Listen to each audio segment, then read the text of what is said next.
Ladies and gentlemen, boys and girls, Quad City sports fans of all ages, ESPN 93.5 and Town Square Media is proud to present to you the best Quad City sports talk radio show in the world.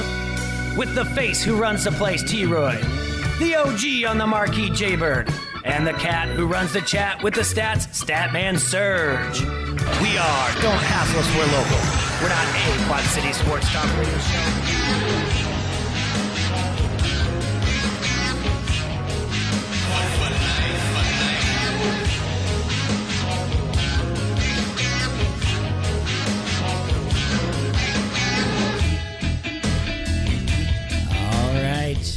Welcome to ESPN Don't Hassle Us, We're Local on ESPN 93.5. You heard the music. It's time for a takeover. We got some of the boys missing today, so we got a takeover in the house.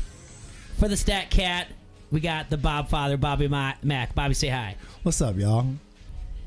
And for T-Roy, we got Adrian in. Adrian, say hi. Hey, that introduction couldn't have been any better. I know. That was great, wasn't it? NWO. Say hello life. To the bad guy. All right, yeah, so we got a new crew in here, so I feel like I'm Eric Bischoff in what would it be, 97 finally? I know but 97 he came out and said he was behind the NWO the entire time. So when did he stop carrying the tennis racket around with him? That was Jimmy Cornette, buddy, and he still hasn't stopped. Yeah. Sorry, I got confused. Right. Never sits down. Yeah, he still does that, my friend. But yes, this is ESPN 93.5. Don't Hassle Us, for Local. We are live on Facebook. Bob's going to be around the chat as soon as I take a look at the computer for him there in a second. Make sure it's up and going. You can listen to us on the app on 93.5, ESPN 93.5 KJOC. We're also live on YouTube. You can listen to us on your computer at ESPN935.com and, of course, on the radio.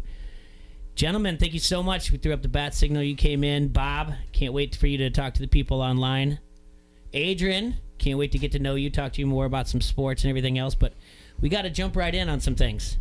Bob, you sent me something on Facebook. Will you preface it for me? You mean the blind wrestler? Mm-hmm. He was from, what state was that in? Bama. Alabama. He was the first legally blind state champion wrestler, which is absolutely amazing. I wrestled a blind kid once in 8th grade, and they made me stay in contact and touch him the whole time. I can't believe they let you touch kids. Yeah, he was in junior high. It doesn't even work. Yeah, that's how you do it. Yeah. Okay. Yeah. But yeah, that was in junior high. So legally blind, won the state championship. He was the first one to win in his school of all time. It's a great story. But yes, there are certain things. When you're legally blind, you have to be in contact at all times. So, phenomenal story. Did I ever tell you about the time when I wrestled an intramural about a kid who he was amputee from his right leg down?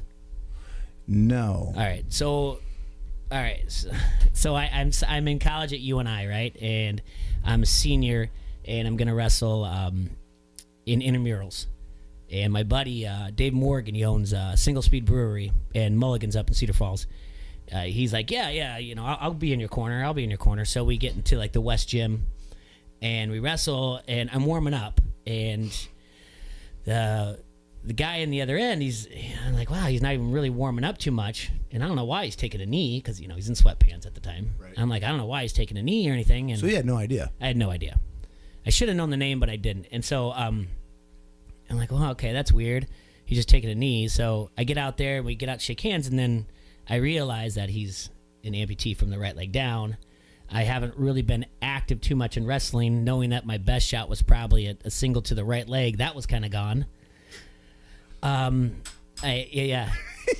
we lock up, and he comes down on the back of my neck with his forearm just to give me a nice shot, and it just feels like a tree log just on the back of my head. And then in a flash, I remember like 3 years earlier in the dorms, reading an article in the Des Moines Register, and it was about a kid at State who was a amputee from the knee down, but I just always remember his arms were so big and ripped, and then I just felt it at that moment.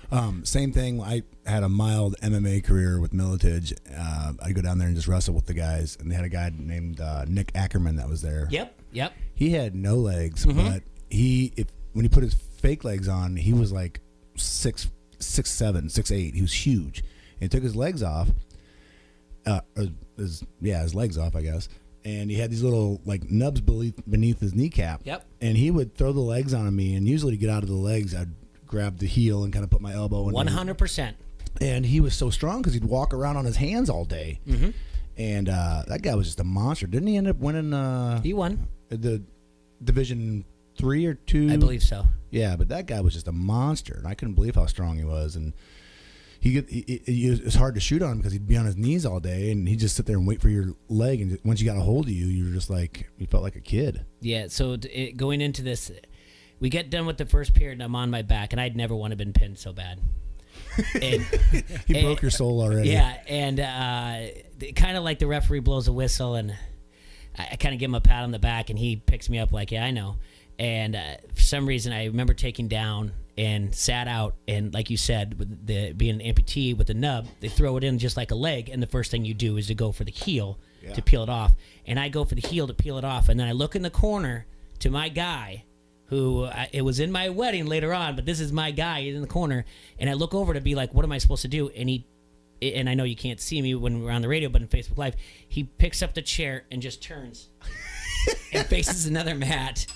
And I ended up getting majored. I didn't get pinned, but I was one and done at the You wanted to get pinned, and you still couldn't get pinned. Yeah, one and done at the UNI intramurals. But like I said, the kid I know he was a multiple state place winner, and Ackerman is a name that comes to mind too. But congratulations to that young man. We're going to get to know Adrian and Bob a little bit better, but the big story, you guys came in on which would be an off week with the NBA not really coming out till now, till this weekend. But usually they spend this time talking about LeBron and Jordan, but hey, we got Zion's shoe to talk about. The Zion shoe. Should have been wearing New Balance. I guess. I mean, that sucker blew off like, what were the comparisons? Manu Ginobili and then the movie Like Mike? Yeah, Like Mike, yeah. Yeah, where was the power in the shoe the whole time? Mm. So did you see this, Bob? I saw the Facebook pictures. I was too busy winning karaoke contests last night. Hey, good for you. So the thing is that people are paying like what, $2,500 for this game. Duke UNC, obviously huge Tobacco Road, huge rivalry. 33 seconds into the game, he comes across the middle. His shoe blows out and hurts his knee, and he's done. It's the shoe's fault. Well, yes. But he is a behemoth of a man too. Oh yeah. But so that's the thing. That blew up Twitter. I put something on ESPN 93.5. My favorite tweet was it was from Carlos Boozer. It was like tough luck at Zion, and he like tweeted to a rainforest. It wasn't even to the actual Zion, but Barack Obama was there, and this brings the big debate, Adrian. Dun, dun, dun, dun. Will he be back? Will he be back? He's got to. Duke's up there, still going to be top 5. They're not going to change too far in the standings. I still see him playing this year. I don't see that program, is going to tolerate something like that. Really, the coaching, him as a player, he looks to be better than that. Yes, it's going to be all about the money, but he's still going to get paid. Still going to be a lottery pick, top pick. That's never going to change. I disagree. I think he's going to sit out and be like, you know what? I'm just going to get paid. Because what did LeBron James make before he even stepped on a basketball court? Was it like $87 million before he even stepped on the court? That's a lot of money. What do you mean, in endorsements? Or endorsements. Being drafted? Before he even dribbled the but ball. But he didn't have to play in college. Okay. That's the thing. This is the argument here is now that, one, they're not getting paid. Athletes aren't getting paid. And two, the one and done needs to get over with.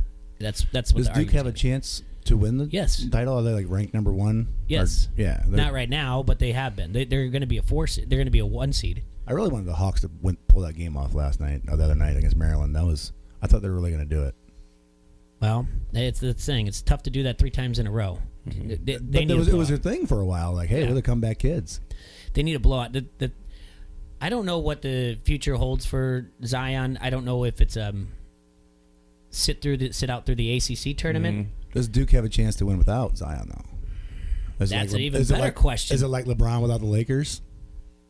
They have like 4 McDonald All-Americans on their team. They should be able to. but they Do they have any Hardee's All-Americans? that's no Carl's Jr. They have Carl's Jr. though. No, they should be able to. don't bang it. Don't bell yourself. You gave me that Are you bell. taking this from me now? No. That was a mistake. I don't know. It depends on how they do. I don't know if they're going to slip. They might slip to a 2. Well, what do we know here about this knee? Is it just a mild sprain? That's all we've gotten so far. I think it all depends on that. Don't you go to Duke to win a national title? Yes, absolutely. I mean, you could play in your backyard for any college team if you only wanted to go to semester of college and then a handful of classes till March and then entered the draft.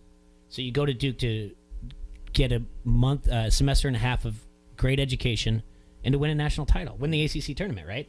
Mm-hmm. So there's going to be people out there on the Vance Beats Pub and Grill Facebook comment line saying no, he shouldn't sit out and everything else, but I think if you're a competitor, you go to the best to win.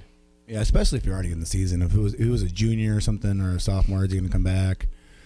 He's a senior, right? No, he's a freshman. What? That's what it is. And at basketball, it's a one and done. You can leave that early. He's only a freshman? Yes, he's a man. Yeah. Jeez. See, I don't watch basketball much. No, sorry. it's okay. There's people out there that don't watch it either. There's people that make comments that say, like, we don't want to talk about basketball. But it's okay. It's a big story. So he's like 18 years old. Yeah. Jeez. Supposedly 18, 19. Nobody's seen the birth certificate. I am 12. Yeah. I am 12. No, so it's an interesting conversation, and I don't know if it's something that Silver will look into to maybe overturn the one and done situation. But there are plenty of people out there that saying these guys need to be paid. These obviously now Nike is getting some recognition that they probably didn't want, but at least people know it's a Nike shoe. And now you got people like Adidas and Under Armour. And I'm telling you, New Balance. Bob mowing his grass never breaks a knee. Never. I went mall walking yesterday, and it was fun. I could use some New Balances, being a new dad and all. What shoe did you wear? I wore my Nikes, but I Let's was walking by and I saw some New Balances, and those would look good when I'm grilling out in the backyard, I think. So nothing changes his draft stock, in my opinion, though. He still goes number 1. He still goes number 1. He could set out 400 games just like Embiid did. Why even go to college if you're not going to They make them. Yeah, you have to go 1 year, no Yeah, matter you have what. to go 1 year. So I know Kevin Durant didn't go. Yes, he did. He went went to Texas. He did? Yeah. Who else didn't? LeBron didn't go to college. LeBron didn't. It was so they made that rule. right after Basically, that. they made it. for KG LeBron. didn't. Kobe didn't. KG, that's the word. He was the first to go. Kevin Durant. He was the first to skip Kevin high school. Garnett, same thing. Yeah. But yeah, they make him go for 1 now. That's silly. Yeah, because you have a lot of programs that are built around the 1 year, athletes, and then they. So baseball is the only sport that doesn't make you go to college, basically. Hockey, too. Hockey. Yeah, but they all have. It's because they have big minor league programs, though. There's nothing like that for any of the other sports, really. Will you hand me that paper right Yep. there? We're going to take a quick break, and then we're going to get to know Adrian and Bob a little bit better. But I want to remind you, Quad Cities, to stop going to your favorite social media sites asking for suggestions where to get your oil change, who does the best tattoo work, or the best place for lunch in the Quad Cities. Pick up your Locals Love Us guide all over the QCA. It's easy to navigate. Table of contents will help you find whatever you're looking for. Or go to the websites at localloveus.com, click on Quad Cities, and then browse your favorites. It's so easy to use, and they even rank the most popular places for you. While you're on the website, don't forget to vote for our show, Don't House Us for Local, and all of our sponsors. Locals Love Us, your guide to the best. This is Brian Rothenberger, radio guy for the Quad City Storm. You're listening to Don't Hassle Us, We're Local on ESPN 93.5. Tax time is savings time, but you don't need your refund money to buy at Lou Jack's. It's the used car tax time savings event at Lou Jack's Used Car Center. Keep your refund money with zero money down on used cars. Over 250 quality pre-owned vehicles and the lowest used car prices in the Quad Cities. Plus, get Lou Jack Promise exclusives like our 7-day exchange policy and up to a 12-month, 12,000-mile limited powertrain warranty on your purchase at no cost to you. So think of all the things you can do with your tax refund money. Spending it at Lou Jack's Used Car Center isn't one of them. Get the used car you want this month only for zero down. It's the Used Car Tax Time Savings event at Lou Jack's Used Car Center. Temporarily located at Lou Jack Hyundai. LouJack.com. Number 1CU8D20. 2010 Dodge Charger SXT. Selling price $69.91. $116 per month for 66 months at 5.99% APR financing. 0 due at signing. Plus tax, title, license, and $180 doc fee. Subject to prior sale. With approved credit. Ends 2/28/19. Visit LujackUsedCars.com for more details. It's the hottest ticket in town. It's hard-hitting, high-flying, non-stop entertainment. It's Quad City Steamwheelers football. The IFL season kicks off Friday night, February 22nd against the San Diego Strike Force. Tickets start at only $10, so bring the entire family and meet the players after the game. Experience the excitement of professional indoor football. Call the Tax Slayer box office or visit SteamwheelerTickets.com. That's Friday night, February 22nd, the Steamwheelers versus San Diego, presented by Crawford Company. Eat fresh and save money. That's our commitment at Nolly's Kitchen. Our homemade corn tortilla and gorditas are both delicious and gluten-free. Nolly's always uses lean meat, and they offer low-carb and vegetarian options. Taste their one-of-a-kind menu items like empanadas, churros, enchiladas, and tamales. Carry out available or order online for faster service at nollyskitchen.com. Plus, check out their express menu and get your food in 15 minutes or less. Nolly's Kitchen, old-fashioned Mexican cooking. Rockingham and Division, Davenport. ESPN 93.5 wants you to be an insider. Access great contests and giveaways and be in the know at ESPN935.com. Brought to you by Necker's Jewelers, where the Quad Cities gets engaged, and ESPN Quad Cities. From local to global, ESPN 93.5 has you covered with your Quad Cities sports talk show. It's Don't Hassle Us, We're Local. Talk sports with your favorite foursome, T-Roy, Jay-Bird, Surge, and you. Weekdays from noon to 2 on ESPN 93.5. Hey, it's T-Roy from Don't Hassle Us, We're Local. We've got your chance to win tickets to see two-time Grammy-nominated blues rock guitarist Joe Bonamassa, Thursday, March 7th at the Adler Theater. You can win your pair every day while we talk sports on Don't Hassle Us, We're Local between noon and 2. You can also register to win a pair by entering on the ESPN 93.5 app. Don't miss the Guitar Rock Fan of the Year, Joe Bonamassa, at the Adler Theater Thursday, March 7th. Tickets now on sale through Ticketmaster or the Adler Theater box office. Listen to win from Don't Hassle Us, We're Local and ESPN 93.5. Dynamic Power Racing Technology is a one-stop shop for all your street and racing needs. Better handling routine maintenance or more power, Dynamic Power offers a complete in-house machine shop with computerized balancing, dyno testing, and cylinder head repair. From full engine rebuilds to brand name parts, at Dynamic Power, we work with you to give you the best build for your budget. Track tested, customer approved. Dynamic Power in Moline. Call 762-2323. That's 762-2323. Now, back to Don't Hassle Us, We're Local on ESPN 93.5.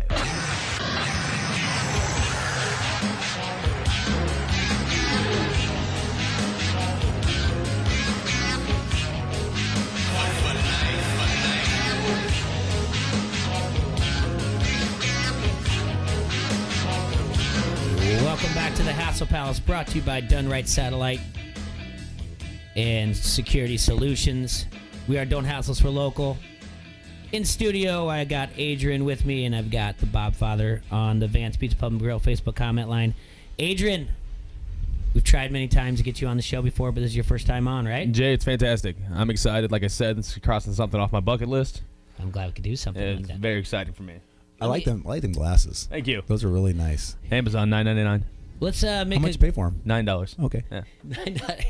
Let's Serge is gone at the he's going to be a judge at the Have Life Martini Shake Off, and they are in Town Square Media is a sponsor of that.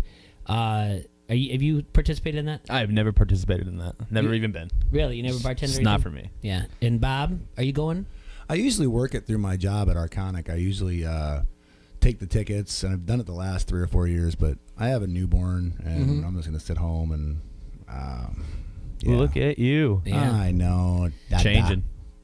I've participated in it. I've gone as a guest or whatever, a ticket holder. It's fantastic. They do a great thing. All the proceeds going to Have Life. It's a great night, and happy for Serge to get to be a judge. He doesn't even know what, as of yesterday, he didn't know what category he was going to be. So You know, I always have a really good time, even though I was working it. We'd go in shifts, and like the drinks are good, the food is good, the music's good, everybody dresses up. It's a good reason to get out. It's a great purpose, and everybody really works as a community, and it's a real good time. What I like the most about it is how it started small, and then it got so big that now that has to be down at the River Center, because first time I was in it was in 2009, and it was down at the Freight House area. And then we did another time is at RME, and another time Rogalski Center at St. Ambrose, and now it's just gotten so big. And that's a good thing to that it's grown so much every year that it's staple down there, the Rhythm City. So the Vandergant's Christmas parties do the same thing. They had it in the small centers, and then they started getting bigger and bigger, and then they put it at the Mark, and it was too big. Like there was empty space, and it was weird, and it was like a wedding reception that nobody liked. Yeah. Well, everybody going out there tonight, have a safe night. Make sure to use an Uber or a taxi on your way home, because it does get a little crazy out there. But Adrian, where are you from? You from around here originally? Muscatine. All right. Born and raised. And then how'd you find your way to the Quad Cities? Oh, I went to Iowa City, Indiana, Las Vegas, and then just decided here's where I was going to stop. All right. So when did you graduate from Muscatine? 2006. All right. And what did you do in Vegas? Everybody's got to have a dream. I went out to play poker for a while. Oh, no kidding. 7 of us went out there. Just didn't work out. I was one of 7 of us to find a job, and that just doesn't last very long. And so, all right. So So the poker craze hit somewhere around 02, 03. Yep. The Moneymaker. Poker. All right. Yep. Chris Moneymaker. So it's on ESPN, and you're probably doing house games at growing up, right? Oh, playing 7 days a week. Okay. And then so you 06. So when do you head out to Vegas? That would have had to have been 06, 08. Okay, so you go out when you're about 20. Mm-hmm. I'm sorry, probably 09, right when I was 21. Yep. Right when you're 21. So in between, did you go to Indiana first? No, that I moved back to Iowa City, and then was in Indiana for a little while, and then here. So 7 of you went down there. So what do you? So 21. So you couldn't even play like at poker tables very long here at the riverboats. No. Yeah. It was pretty much the exact same year as we started going to casinos. Riverside. I mean, we were living in Iowa City, so we'd be at Riverside every other day. It seemed like. So I guess you have to get a job. What's that like though? Trying to make it as a poker player out in Vegas. For a while it was working. It was kind of nice, and just then you hit your bad streaks of runs. A couple of my buddies, didn't get jobs, and we saved up forever. Like that was the whole goal. And one guy had an expendable income that we kind of had in our back pocket a little bit, so that helped us all out a little bit. And then another one of us won a big tournament for like $40,000, so that got us renting a house for a while, a few months, paid rent. And it was going pretty well, and then started falling apart. You ever think about becoming a professional bags player? Oh, you're probably the best. That's the first time I ever met you. Underhanded athlete, man. You are the best bags player I've ever seen in my entire life. We're going to talk about Swish. I get beat quite often. It's too many bush lights, We are going to talk about that later. You should focus your energy on that instead of your hair. So what was that like? So like, are you the guy at the table that wears sunglasses? Did you wear headphones? Did you? Or were you chatty? What? A bunch of different personalities at the table. I think you got to change that up quite often, especially because you start going to the same poker room, you start seeing the same exact people all the time. Everybody over at Joomer's, knows me by name. Yeah. I call over there from my cell phone, and it doesn't even pop up on the caller ID, and they know who they're talking to in a second. Adrian, we'll see you here in a few minutes. So you say, get my regular seat ready and get me a Reuben? Pretty much. Out in Vegas, I was into the whole sunglasses thing and headphones, and I would wear different football jerseys, like I have a Jets jersey or a Hawkeye hat, and people think I'm more touristy. And I think you should go in just like that. Yeah. Oh yeah, this is play with those headphones. This is the headphones too. Yeah, right. And those glasses. Oh no, the glasses. This is for sure. You see me at a poker table. You come over to the Joomers and you see me. I might go right as soon as I leave here. Actually, I think it's my day plan. So so how long did you make it out there in Vegas? We were there for about 6 months. Okay. Yeah. And did you read all the books and everything, or how did you get to where? How much did you have to play to get that you can almost read the table? When that poker craze hit, I mean, like I said, we were playing 7 days a week. I was 16 years old, going into Moose Lodges and Eagles clubs and playing with guys, twice my age, over and over again. Like there was a sports bar in Muscatine also that we'd go to. Every night of the week there was a game to play. So, I mean, even before I was 21, that was pretty much all I was doing with my free time. Wow. And, I mean, do you... Yeah. My parents showing up at a random person's house at 4 in the morning and yelling and screaming at me, and I'm like, I'm still playing, though. Like, I'm not leaving yet. I got school in 2 hours. Oh my goodness. So like, but you can sit down at a table, you can play, and you can kind of guess who's at what, and kind of read the table. Yeah, that's impressive. I never really got the time to do any of that. I mean, no. That no kid single life is hard, guys. I just, even when I didn't have that, I made it to 43, bro. I made it to 43. Even when I didn't have kids, though, we'd go up to the poker room, and even if you win, and someone would be like, "Oh, I had you on Queen 8," and I'd just be like, "Oh, did you?" Like, all right, whatever. It was all luck or anything. I never stuck around long, obviously, but no, that's so. Then when did you come back from Vegas? When did you move back? God, that was right afterwards. I lived in Iowa City for another year, and then Indiana I was living in Indiana and Iowa City for a little bit, and then ended up right here in the Quad Cities. Just kind of. So you still play over at Jumer's, though? Yep, absolutely. That's the only poker room in town now. Yeah, well, how much money do you bring? Like when I play blackjack, I bring $100 and that's it. And I don't know, a few hundred. Okay. Depending on how good the bar shift was the night before. What tournaments do they have around here usually? The tournaments around here, the best ones are probably get an hour away, Riverside Casino. Okay. And they do their poker room is gorgeous. They've cut it in half, and it's still the best poker room in Iowa, in my opinion. Are you allowed to smoke cigarettes in there? Not in the poker room, but in the Iowa casinos, you can still smoke on the floors, but not in Illinois. Have you just ever thought about making a run at the World Series of Poker? A couple years ago, I played in what they call the Colossus event. It's like $565 to get in. I made it to day 2. It was all right. Nothing exciting. Lost. Win and lose every other time I go, feel like sometimes. But yeah, actually, that's part of my plan this summer is to go back out there for that event. You're trying to qualify? Oh, well, you just pretty much have to purchase your ticket. You're going to purchase your ticket, okay. And I'm going to play that small one and hopefully do well enough in that one to be out there for a month.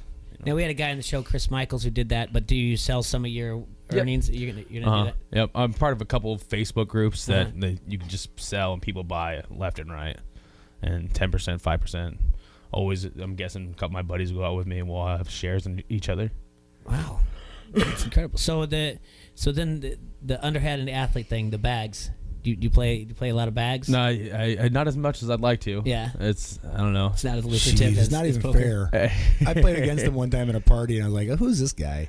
And I think he made every shot. It was embarrassing and humbling and all in the same. It was just like bowling. I've been bowling since I was 6 years old, in leagues and stuff, and I just picked it up one day, and I was like, just good. Underhand athlete. Underhanded athlete. So you can pitch softballs too? That's actually what I do in slow pitch softball. We take our guy trips to Minnesota and Jay used to pitch Wisconsin. softball. Yeah. Different softball. Different softball. Yeah. So you've been bowling since you were 6? Oh yeah, I've been bowling my entire life. No. How many 300s you have? One. 2 299s though. That's fun. I never break 100 when I bowl. It hurts my shoulders, hurts my wrist. Bowling hurts me. Went 224, 228, 237 last night. It's a good night. You're in the league. Yeah. Where at? Out in Leisure Lanes. Okay. I see you there every Wednesday with Brundies. Every Wednesday with Brund, or every other Wednesday with Brundies. Public House is actually our sponsor. Throwing that plug right there. Did you guys win? Actually, no, we don't win a lot. We don't win a lot. You're the ringer? Yeah, I'm the best on the team pretty much, and then they're all listening now, so they can hear that. And don't get me wrong, I'm not that great at bowling, but they just hold on to my hair and I just drag them through it. I see my phone already blowing up for that comment. No. So, and then later on, I want to talk to you about slow pitch because it's, I have some questions about slow pitch. It's just one of those things like we've never played each other. I don't play a lot of slow pitch. I don't play a lot of ball at all anymore. But how you got into slow pitch, and because I know you play a lot of traveling, right? Yeah, we go on the weekends. There's tournaments all over the place. It used to be huge at the dugout, and that's kind of fallen down a little bit, taking a back seat to the little leagues and stuff that are going on out there now. That's the thing.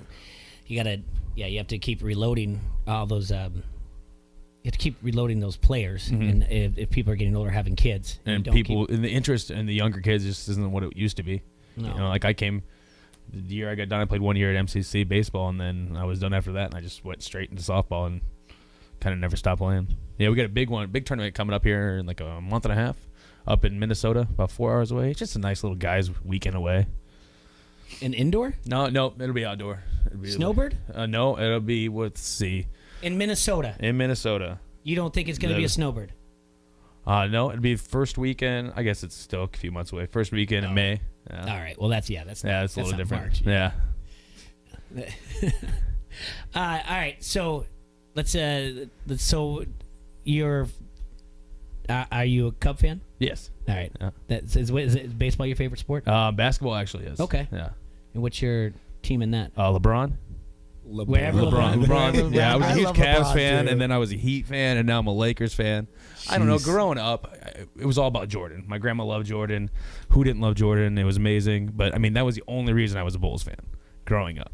So, I feel like LeBron's kind of taking that over. And, yeah, bandwagon, wherever he goes, I think I love to watch this guy play basketball. So you played basketball in high school then? No, I did not. I was not.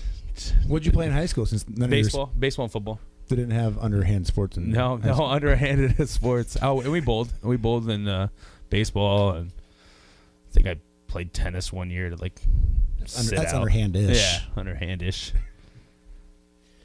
Yeah. Well, when we come back, Matt Koss just walked in the studio, so we need to talk to him because he's busy, so we don't want to push him off too much. So let's take a quick break, and we'll come back with Matt Koss from the Quad City Times. This is Adam Rosso from Hawkeye Headquarters, and you are listening to Don't Hassle Us, We're Local on ESPN 93.5. Gobo Productions presents One Night of Queen. Since forming in 2002, Gary Mullen and the Works have performed to sellout audiences all over the world.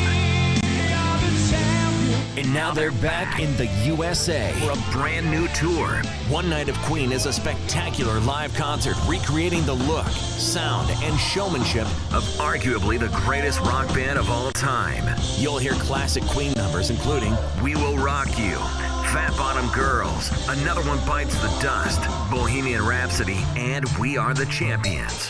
One Night of Queen, performed by Gary Mullen and the Works. This show will rock you. Coming to the TextLayer Center March 24th. Tickets are on sale Friday at 10 a.m. at the TextLayer Center box office and Ticketmaster.com. Presented by Town Square Media. Tax time is savings time, but you don't need your refund money to buy at Lou Jack's. It's the used car tax time savings event at Lou Jack's Used Car Center. Keep your refund money with zero money down on used cars. Over 250 quality pre-owned vehicles and the lowest used car prices in the Quad Cities. Plus, get Lou Jack Promise exclusives like our 7-day exchange policy and up to a 12-month, 12,000-mile limited powertrain warranty on your purchase at no cost to you. So think of all the things you can do with your tax refund money. Spending it at Lou Jack's Used Car Center isn't one of them. Get the used car you want this month only for zero down. It's the used car tax time savings event at Lou Jack's Used Car Center. Temporarily located at Lou Jack Hyundai. LouJack.com.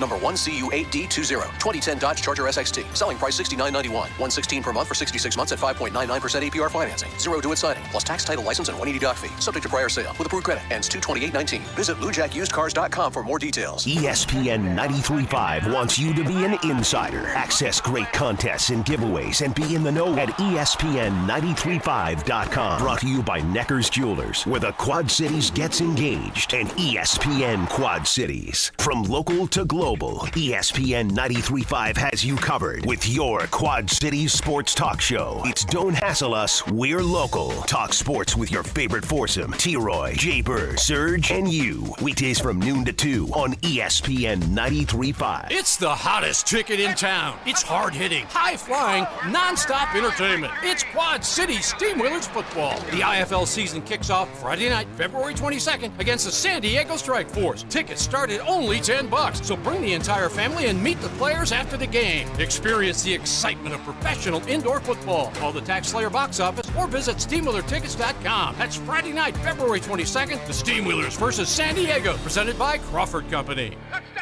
ESPN 93.5 wants you to be an insider. Access great contests and giveaways and be in the know at ESPN935.com. Brought to you by Necker's Jewelers, where the Quad Cities gets engaged, and ESPN Quad Cities. From local to global, ESPN 93.5 has you covered with your Quad Cities sports talk show. It's Don't Hassle Us, We're Local. Talk sports with your favorite foursome, T-Roy, J-Bird, Surge, and you. Weekdays from noon to 2 on ESPN 93.5. In a world where dreams are built from the ground up, Tailored Living makes room for your vision. Imagine his and her walk-in closets in the master bedroom.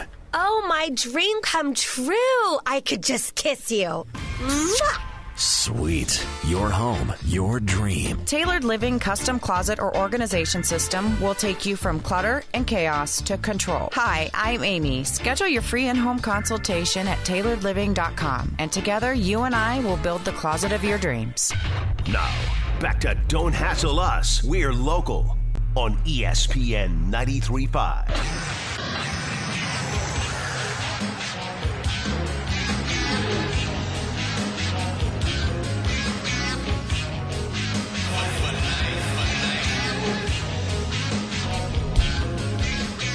Welcome back to Don't Hassle Us, We're Local here in the Hassle Palace. Brought to you by Done Right, Satellite and Security Solutions. In studio from the Quad City Times is sports editor Matt Koss. Matt, we're happy to see you. You're safe. You're in one piece. You had a long trip home on Saturday night from the state finals of wrestling.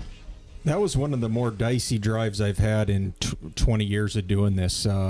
What should be about a 2-hour and 20-minute drive home turned into a 5-hour drive home with about 5-6 inches of snow in the Des Moines area, and just visibility wasn't good. So about 4:15 in the morning when I pulled into my driveway early Sunday morning. So good to be back. It was a fun state wrestling tournament, and now the focus kind of shifts to basketball postseason. Yeah, and we'll talk about that in a second. There was one time, I think it was 2000, I'm going to say the 2007 state tournament, that it was a bad ice storm coming back, but nothing compared to what you guys went through. I mean, even the guys going back to Waterloo, I think Jim Nelson said in all his years he's done some dumb things, but he said this is the dumbest I've ever done driving home. Yeah, and since, a lot of us were there from late Tuesday night or early Wednesday covering the duels, so a lot of us, especially with the busy time of year it is, we just wanted to get home. I did consider, staying an extra night, but I was just ready to get back in my own bed and be home. Now, I know we've talked about this before. When you're at duels, where do they put you at? Are you kind of all over, just following the teams? Yeah, pretty much. They've changed the seating quite a bit over the years. When it was held in Vets Auditorium, that was the best media setup there was, because they had you on the first row of the balcony level, and you could see all 8 mats as clear as day and track what was going on. Then when they went to Wells Fargo Arena, initially they put us on the floor, and it was really tough. You could see the mat in front of you and maybe a couple around you, but it was really hard to track what was happening on all 8 mats. Well, now the actual media area is in a room outside the arena, where then they have TVs in there where you can track what's going on. But for the duels, pretty much everybody is out in the arena, because you can pretty much just track. You're tracking 1 or 2 particular mats. So I know we talked about this back over a year ago when we were on the podcast, and I know one year they had trouble in the media room getting the closed captioning and everything else. Yeah, the TVs were a mess, and the TVs went out one year. This year, though, there were no issues. It was pretty smooth for the most part. And it's kind of one of those things, if there's a marquee match or something I'm really intrigued by, I'll go out and actually watch. But it's not a bad place to be, to just kind of get an overview of what's happening, because they got TVs that show all 8 mats. And if you've got kids wrestling on multiple mats, it's kind of a nice way to cover it. Then, hey, if I need to go out and talk to a kid right away, you can dart out right afterwards. So at first, I know a lot of media people weren't happy about the setup, but I think they've kind of grown accustomed to not minding it. Yeah, that's what I would think right away, too, because I would ask Bob, wouldn't you rather be there live, if you're covering it, than on a television? Oh, very much. But like you said, it just takes some getting used to. And then what about the state finals? Where do they put you at? State finals, it's the same situation, but most people, what they'll do is they'll put some chairs out in front of each of the 3 mats. So if you've got a particular kid that you're covering, you can get one of those chairs there in front of the mat to watch. Any particular kid you were covering this weekend? Well, we had 3. We had 5 in the finals on Saturday night. So Yeah, a little down. We've had some years where we've had 7 or 8 in the finals from our entire area, but yeah, we had 3 state champions Saturday night. So. Awesome. I wish West High School would get a state champion again. It's been a while. What, 76? Dave Fitzgerald. Yeah. It's always funny when the guys at the bar is always like, I'm a state champ. I'm a state champ. They're like, no, you're not. I went to West High School. I've been coaching at West High School for 12 years. Yeah. I'm pretty sure we haven't had a state champ since 1976, buddy. I think it's been even a while since West has even had an individual win a match at the state tournament. We had Ramiro. Ramiro got 6. Sims got 6. Tavares, he got on the podium. Corey Charchinsky took second. Brian Thomas took second. Those were back in late 90s. Yeah. I was going to say, this is 7 years I've been doing this, and I can't remember West having anybody on the No. Ever since me and Jay left. Yeah. So what I wanted to ask you is if we could do it, if we could put, you tweeted out that there's been 7 wrestlers in Iowa Quad City history to win 3 state titles. So Dan and Eric Juergens both had 4. Yep. Dan Knight at Clinton, Eric Juergens at Macokota. Then we have Cole Pape at Macokota had 3. Josh Watts had 3. Freddie Stroker had 3 at Bettendorf. Jack Wagner had 3 at Bettendorf. And Julian Broderson, our latest one, 3. Now we also have Topher Carton. Yep. He had 2 at Allman and 1 at Assumption. Yep. And then Tristan never did he? Who's that? Tristan never did he?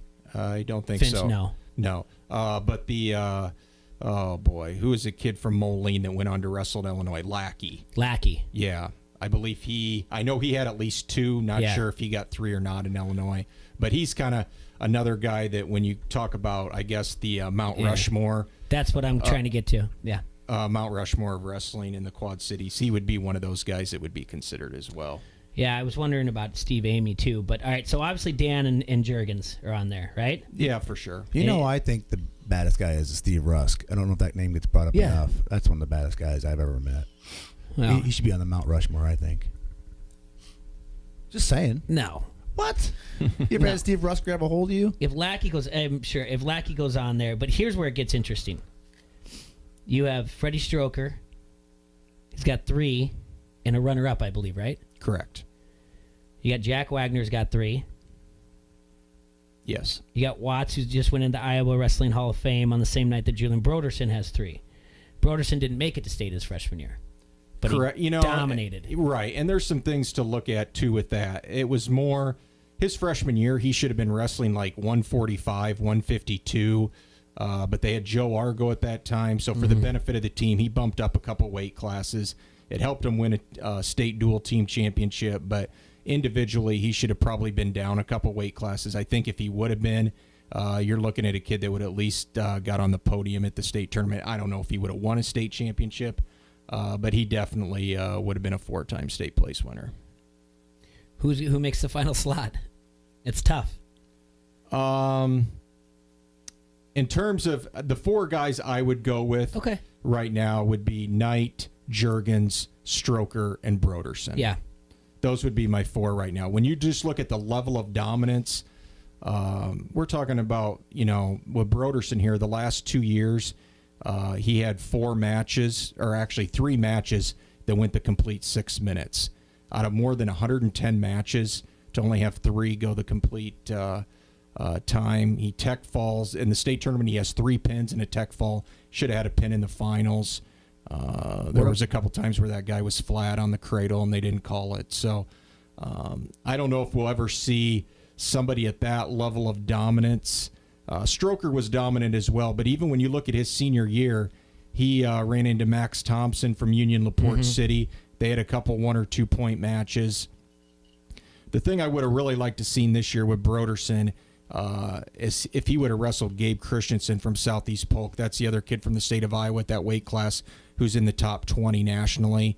It would have been nice to see that face off. But Braden Wolf, who was a state runner-up in 3A, he pinned here at the Freeman Castro in 1:10. So I thought it was pretty cool how he grabbed his contact lens and picked it up and dusted it off, handed it to the ref like it was just nothing going on. Yeah. So, and I think when you look at that list, too, Juergens obviously had a tremendous amount of success at the next level at Iowa. Dan Knight had some success, but injuries obviously kind of limited him a little bit at the college level. Stroker just quite hasn't found his footing. He started at Minnesota. Now he's at Cornell. He's been in and out of the lineup. I really think Broderson can go to Iowa State and be a really solid 97-pounder at the next level. He stays in good position all the time. He's strong. He's athletic, moves really well. I think this is a guy that has a chance to be an All-American at the college level by the time he's a junior or senior. Yeah, I would agree with that list. And like you said, there could be people over there on the Illinois side saying that Lackey or even some other people as well. But those are the names that I thought right away when I was highlighting this. And the other great thing is when you break it down, Dan would have an argument also to be on the Mount Rushmore of great coaches that we've had here too. Yeah, I would most definitely. You know, this year I know they didn't win a state title, but when you look at where that team was at the start of the year and where they finished, and he's got some really good teams coming on the horizon too. When you even look just a few years down the road, his boy's a really good wrestler. That's 5th, 6th grade level right now. They're cooking pretty good. So I wouldn't be surprised to see them at the top of Class 3A here at some point in the next 3 to 4 years. Yeah, because they weren't favored to win the MAC, but they did in duels and in the team tournament. Correct, yep. Now, another great year covering wrestling, Matt. We appreciate that. You do a great job. But now it's time to talk about some postseason basketball. We're to the point now. The girls' state tournament's decided in Iowa. North Scott's the only team from the Metro that made it to the state tournament. They had a big win over Keokuk Tuesday night, and they'll play in the state quarterfinals next Tuesday against Denison Schleswig in Des Moines. North Scott team that I think can at least get to the semifinals, possibly the championship game. Don't know if they've got enough firepower to win it all. Marion, the defending champs, they're really good. Mason City's got a Division I guard. And they're a handful as well. So I do think North Scott, though, can go down there to Des Moines next week and win a game, possibly two. On the boys' side, it gets really interesting this week. We're into the sub-state semifinal round. Class 3A tonight. I'll be over in Cedar Rapids tonight. Assumption plays Cedar Rapids Xavier. That's a really interesting matchup. I know a lot of the Assumption people weren't too thrilled when the pairings came out and found out they were a 3 seed and had to go play on the road against an Xavier team that has a losing record. So, oh boy, yeah. So I know Assumption will be geared up for that one tonight.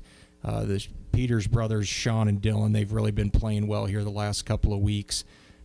Xavier not quite as strong as they have been the last few years, but they play a gauntlet of a schedule in that Mississippi Valley Conference. So should be a very interesting matchup tonight. And then tomorrow night we get our 4A sub-state semifinals, a much improved Pleasant Valley team.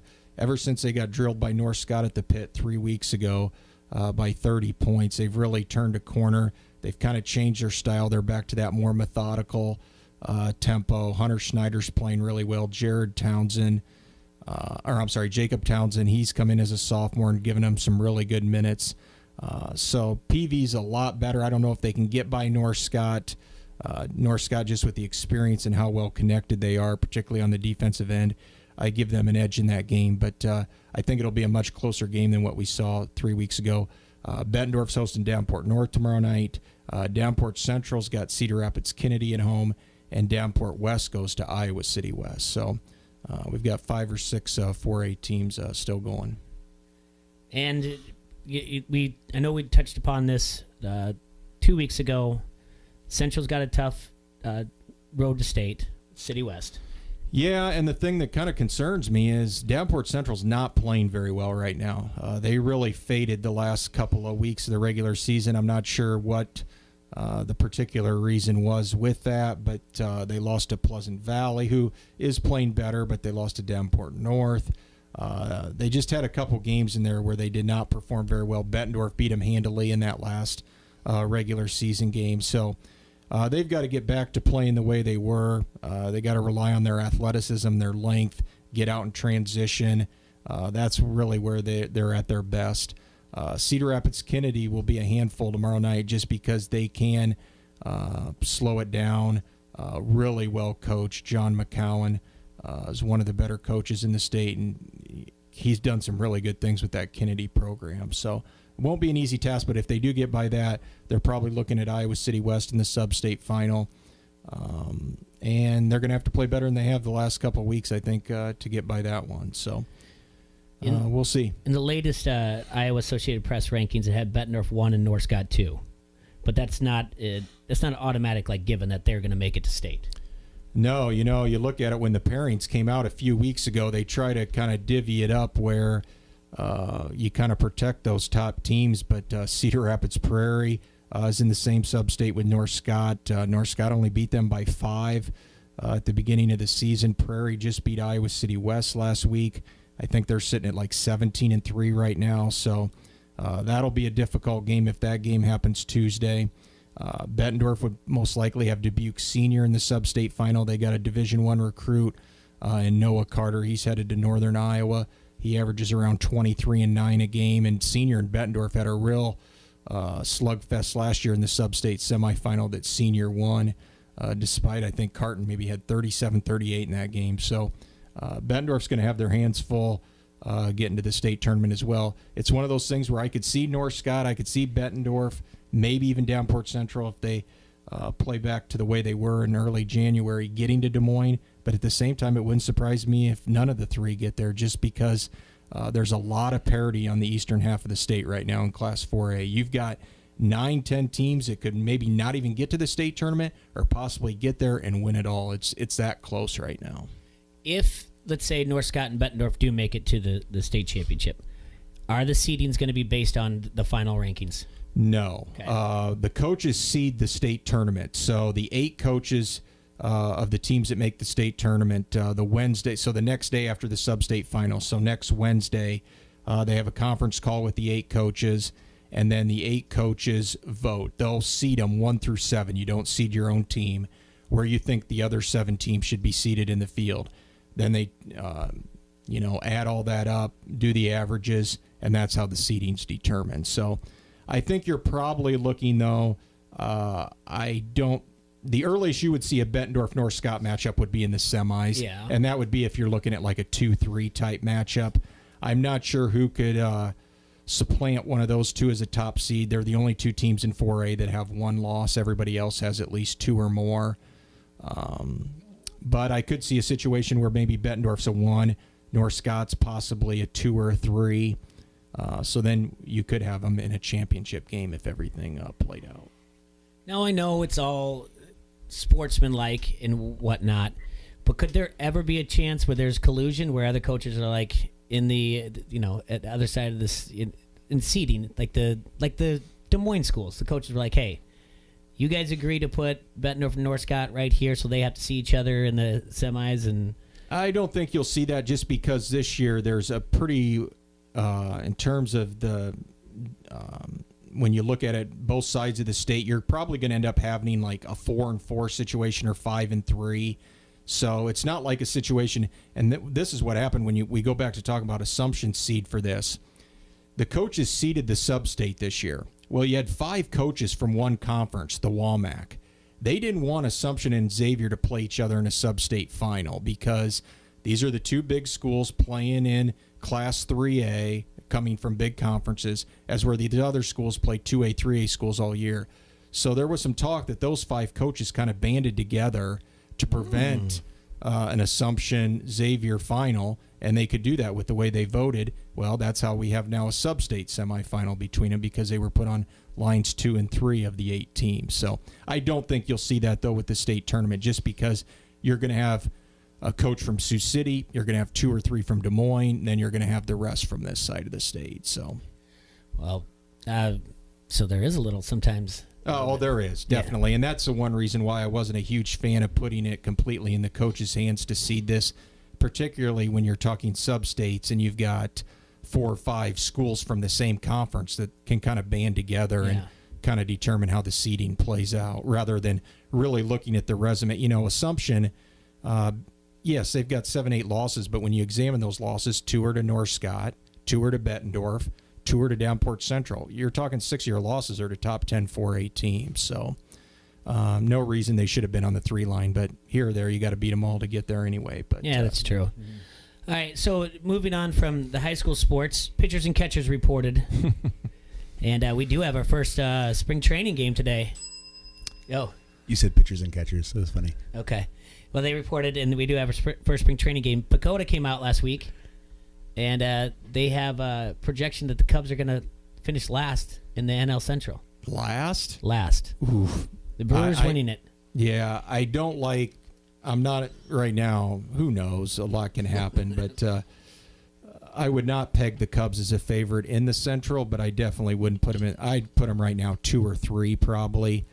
St. Louis, I think, is still kind of a wild card to me. I'm not exactly sure what we're going to see out of them, but I think you got to make the Brewers a favorite right now in the Central based on what they did a year ago. And where's the golf going this weekend? This weekend, they're at it's a World Golf Championship event in Mexico City. So you've got a lot of the big names playing. I think there's 40 of the top 50 in the world rankings are teeing it up this week. Phil Mickelson's a defending champion. Tiger Woods is playing down there for the first time. And then you've got all your others, Justin Rose, Justin Thomas, all those guys are in the field this week. We're about 7 weeks out from the Masters, so guys are starting to kind of prep their schedules to get them ready for Augusta. Right on. I don't know. T-Roy's been out all week, so I don't know who he took in his Yeah, this pool. is one of the weeks I would think he'll take one of the top-tier guys. This is outside the 4 majors. This is probably in the next line of the next 5 to 6 biggest events of the year. So, right on. Listen, thank you so much for your time. I made you talk for 25 minutes straight, but I do appreciate it, filling us in for everything. Glad you made it back safe. Good to see you, Matt. All right. Thanks for having me on. Yep. We'll be right back from Don't Hassle Us, We're Local. This is Josh Sides, head coach, St. Ambrose University Esports. You're listening to Don't Hassle Us, We're Local on ESPN 93.5. It's the hottest ticket in town. It's hard-hitting, high-flying, non-stop entertainment. It's Quad City Steamwheelers football. The IFL season kicks off Friday night, February 22nd, against the San Diego Strike Force. Tickets start at only $10, so bring the entire family and meet the players after the game. Experience the excitement of professional indoor football. Call the Tax Slayer box office or visit SteamwheelerTickets.com. That's Friday night, February 22nd, the Steamwheelers versus San Diego, presented by Crawford Company. Sheedy Family Chiropractic is your choice for chiropractic care in the Quad Cities. Chronic problems, joint pain, or recent injury, don't let pain slow you down. Sheedy Family Chiropractic in Davenport can help decrease your pain and improve range of motion, keeping your busy life moving. Same-day appointments available most days for new patients and $20 sports physicals. Call today or visit SheedyChiro.com. That's SHEEDY Chiro.com. Sheedy Family Chiropractic, getting you back to work, play, and life. Tax time is savings time, but you don't need your refund money to buy at Lou Jack's. It's the used car tax time savings event at Lou Jack's Used Car Center. Keep your refund money with zero money down on used cars. Over 250 quality pre-owned vehicles and the lowest used car prices in the Quad Cities. Plus, get Lou Jack Promise exclusives like our 7-day exchange policy and up to a 12-month, 12,000-mile limited powertrain warranty on your purchase at no cost to you. So think of all the things you can do with your tax refund money. Spending it at Lou Jack's Used Car Center isn't one of them. Get the used car you want this month only for $0 down. It's the used car tax time savings event at Lou Jack's Used Car Center. Temporarily located at Lou Jack Hyundai. LouJack.com. Number 1CU8D20, 2010 Dodge Charger SXT. Selling price $69.91. $116 per month for 66 months at 5.99% APR financing. Zero due at signing, plus tax, title, license, and $180 fee. Subject to prior sale. With approved credit. Ends 2/28/19. Visit LouJackUsedCars.com for more details. ESPN 93.5 wants you to be an insider. Access great contests and giveaways and be in the know at ESPN935.com. Brought to you by Necker's Jewelers, where the Quad Cities gets engaged, and ESPN Quad Cities. From local to global, ESPN 93.5 has you covered with your Quad Cities sports talk show. It's Don't Hassle Us, We're Local. Talk sports with your favorite foursome, T-Roy, J-Bird, Surge, and you. Weekdays from noon to 2 on ESPN 93.5. Now at Menards, save big money on your next project with 11% off everything. Max Bond Exterior Flat Paint and Primer in 1 from Dutch Boy features a no prep, no prime formula for superior adhesion to previously painted surfaces. Just $32.02 a gallon after sale price and 11% off. Additional sizes and finishes are also on sale. Offer ends June 23rd. Stop waiting and start saving with 11% off everything. Now at Menards. Save big money at Menards. ESPN 93.5 is KJOC Bettendorf Quad Cities from the Sheedy Family Chiropractic Studio.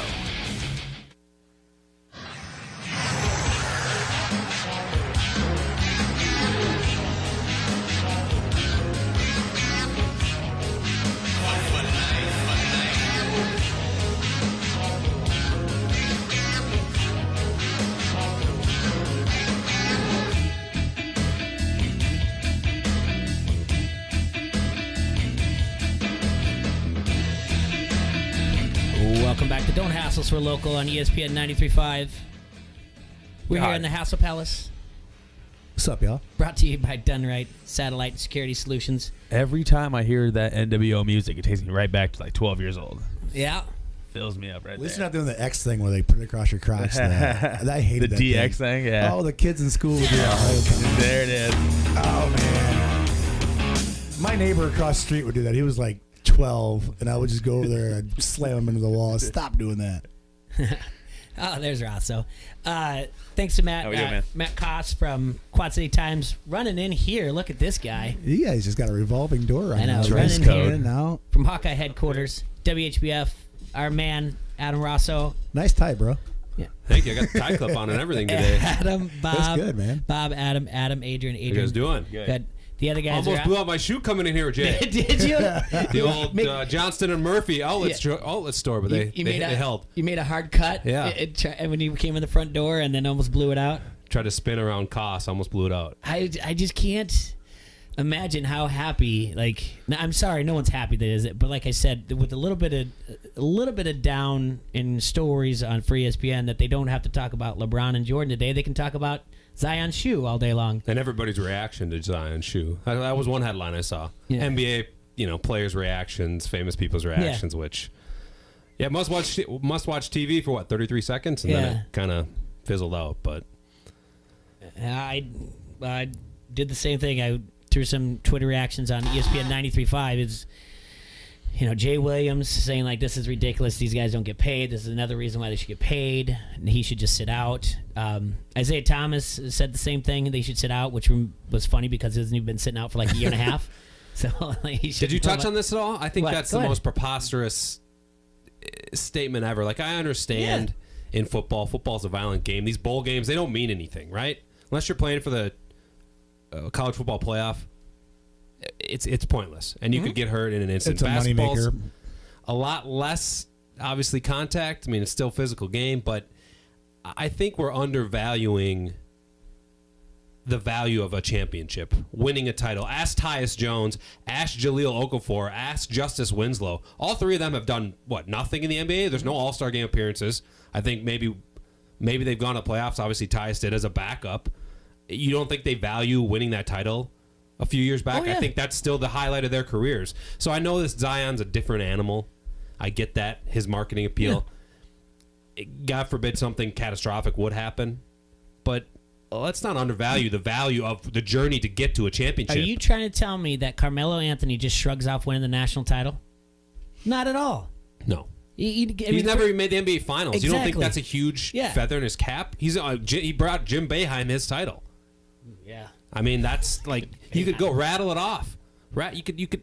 Anthony Davis still hasn't won anything. Well, he won a title at Kentucky. Yeah.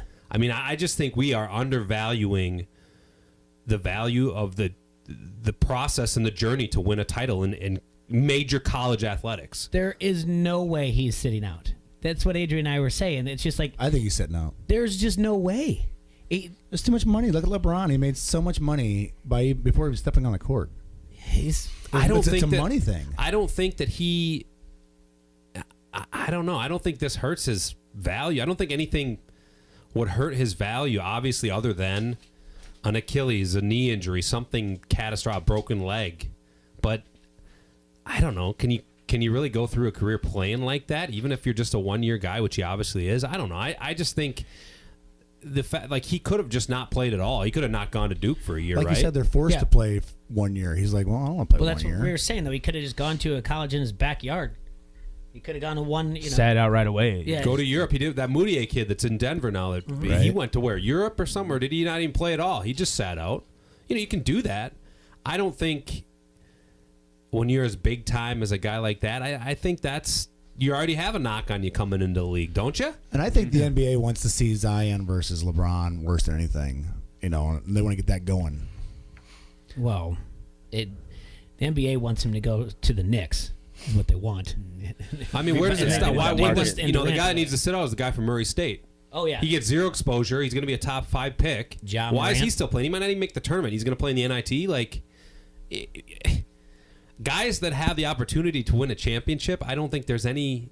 I think the argument is so flawed for them not to play. If you don't have if you're a D2, D3 player, look at the guys at Augie. Like that, they're playing for championships. Just because it's Duke and Zion Williamson doesn't mean he's not playing for a championship in his 1 year that he's going to be there. Everybody knows he's there for 1 year. Cam Reddish is there for a year. I don't know. And Doug Gottlieb kind of said the same thing in a tweet. He's like, you go to Duke to play North Carolina. You go to Duke to get the W's in the ACC. You go to Duke to win the ACC. You go to Duke to be to the Final Four NCAA. You go to Duke to win the NCAAs. He's not sitting out. And he's just basically saying all the media guys, it's ridiculous. Now the argument is these guys, people are paying $2,500 for a seat, and he's not making any money. But that's a separate argument, isn't it? 100%. It's a complete separate argument. There's it's and a lot of people want to muddle the not paying players with he should sit out, but it's separate. It's a separate argument. I don't think anybody can look at that ticket market last night and say, well, there's not something wrong with that model. Clearly there's something wrong. How they address it, I don't know. I think these guys obviously get scholarships, they get stipends, they get food money. Yeah. But some of these guys' earning power. How much money is Zion bringing to Duke? Think about that. Just his name alone, right there. Oh, the president was there. Yeah. Yeah. You got people. I had a buddy text me last night. He's bringing out everybody. Ken Griffey's going to his game. Spike Lee, Obama, LeBron. Nobody else is doing that in college. So how much money is he worth to Duke University and that basketball program? And he doesn't get any of it. Nothing. And that's a problem. Legally. But the fact that he wants to play or should play for a championship, that's a different argument. Yeah. It's his potential earning power, I get. But like I said, I think that's a knock coming into the league saying, well, he already basically decided he was worth more than the Duke program and a championship, so he comes in the league. How are guys not going to say, well, who knows? Look at Anthony Davis. It's an Anthony Davis thing. He could do that on his first contract after his rookie deal's done. Say, I don't want to play the last 50 games. Well, Trade me. They say college is about pride and pro is about money. And that's exactly what it should be, right? Yes. Honestly. In college, you play for the pride of winning, and then you get to the pros, you play for the pride of How many paycheck. games do they have left, Jay? 2, 3? Yeah, probably four before the ACC tournament, something like that. Yeah. They play Carolina again to end the season. And I don't think he comes back before the ACC tournament. I think they're cautious with him, and that's fine. You can be overcautious with him. But I just, if he's a competitor on the level of guys, on the level where you need to be an elite player professionally, on that level. If he's on that level competitively, he'll come back and play. He's guaranteed. He's a man playing with boys right now. Guaranteed he plays. So and I think he knows that they have a team to potentially win every single game from here on out, and he's going to want to be a part of that as well. Yeah, absolutely. It's just they're making him be there though. He doesn't want to play a year of college. He wants to get to the pros. Well, that's true. Yeah, and that's absolutely right. He was a guy, should be right, that he should have been top 3 pick last year. Should have been, right? Yeah. He's not. So I just feel like that's you can't get. It's apples and oranges when we want to talk about him not playing versus a football player not playing in a meaningless bowl game. True. Mm-hmm. So. Yes, that is completely true. It's okay to sit out the Pinstripe Bowl. Exactly. But if you're, they're going to be seated at the very worst. The very worst, if he doesn't play and let's say even limps through the ACC, the very worst they're going to be a 2 seed. Yeah. So there is a chance to go there. I will say that if he's not 100%, he won't play. He won't play on an 80% knee. He's not going to push through that. And that I understand, though, right? I understand that if they're like, what, we're going to be cautious. We're going to sit him out till the round of 32 game. We don't even need him against a 16 seed. Exactly. We're going to play, or we're going to play him, 12 minutes a half just to get his conditioning back, and then we're going to roll him out in the round of 32 when we start actually playing legitimate teams. That's an option, and I think Krzyzewski's seasoned enough and savvy enough to know there are going to be eyes on him looking at how he manages this too, right? This is look at you want to talk about an investment or something for the future. How he manages him, in 5 years I could land the next Zion. Yeah, absolutely. Saying, I loved how he treated Zion, his player, didn't rush him back, took into account his future, and heck, they still won the title. If he rushes him back, like you said, 80%, he ends up needing some surgery in the offseason. He can't work out. He's still a top pick, but he's late to camp, or he doesn't start the NBA. Well, then maybe it looks poorly on Coach K. So,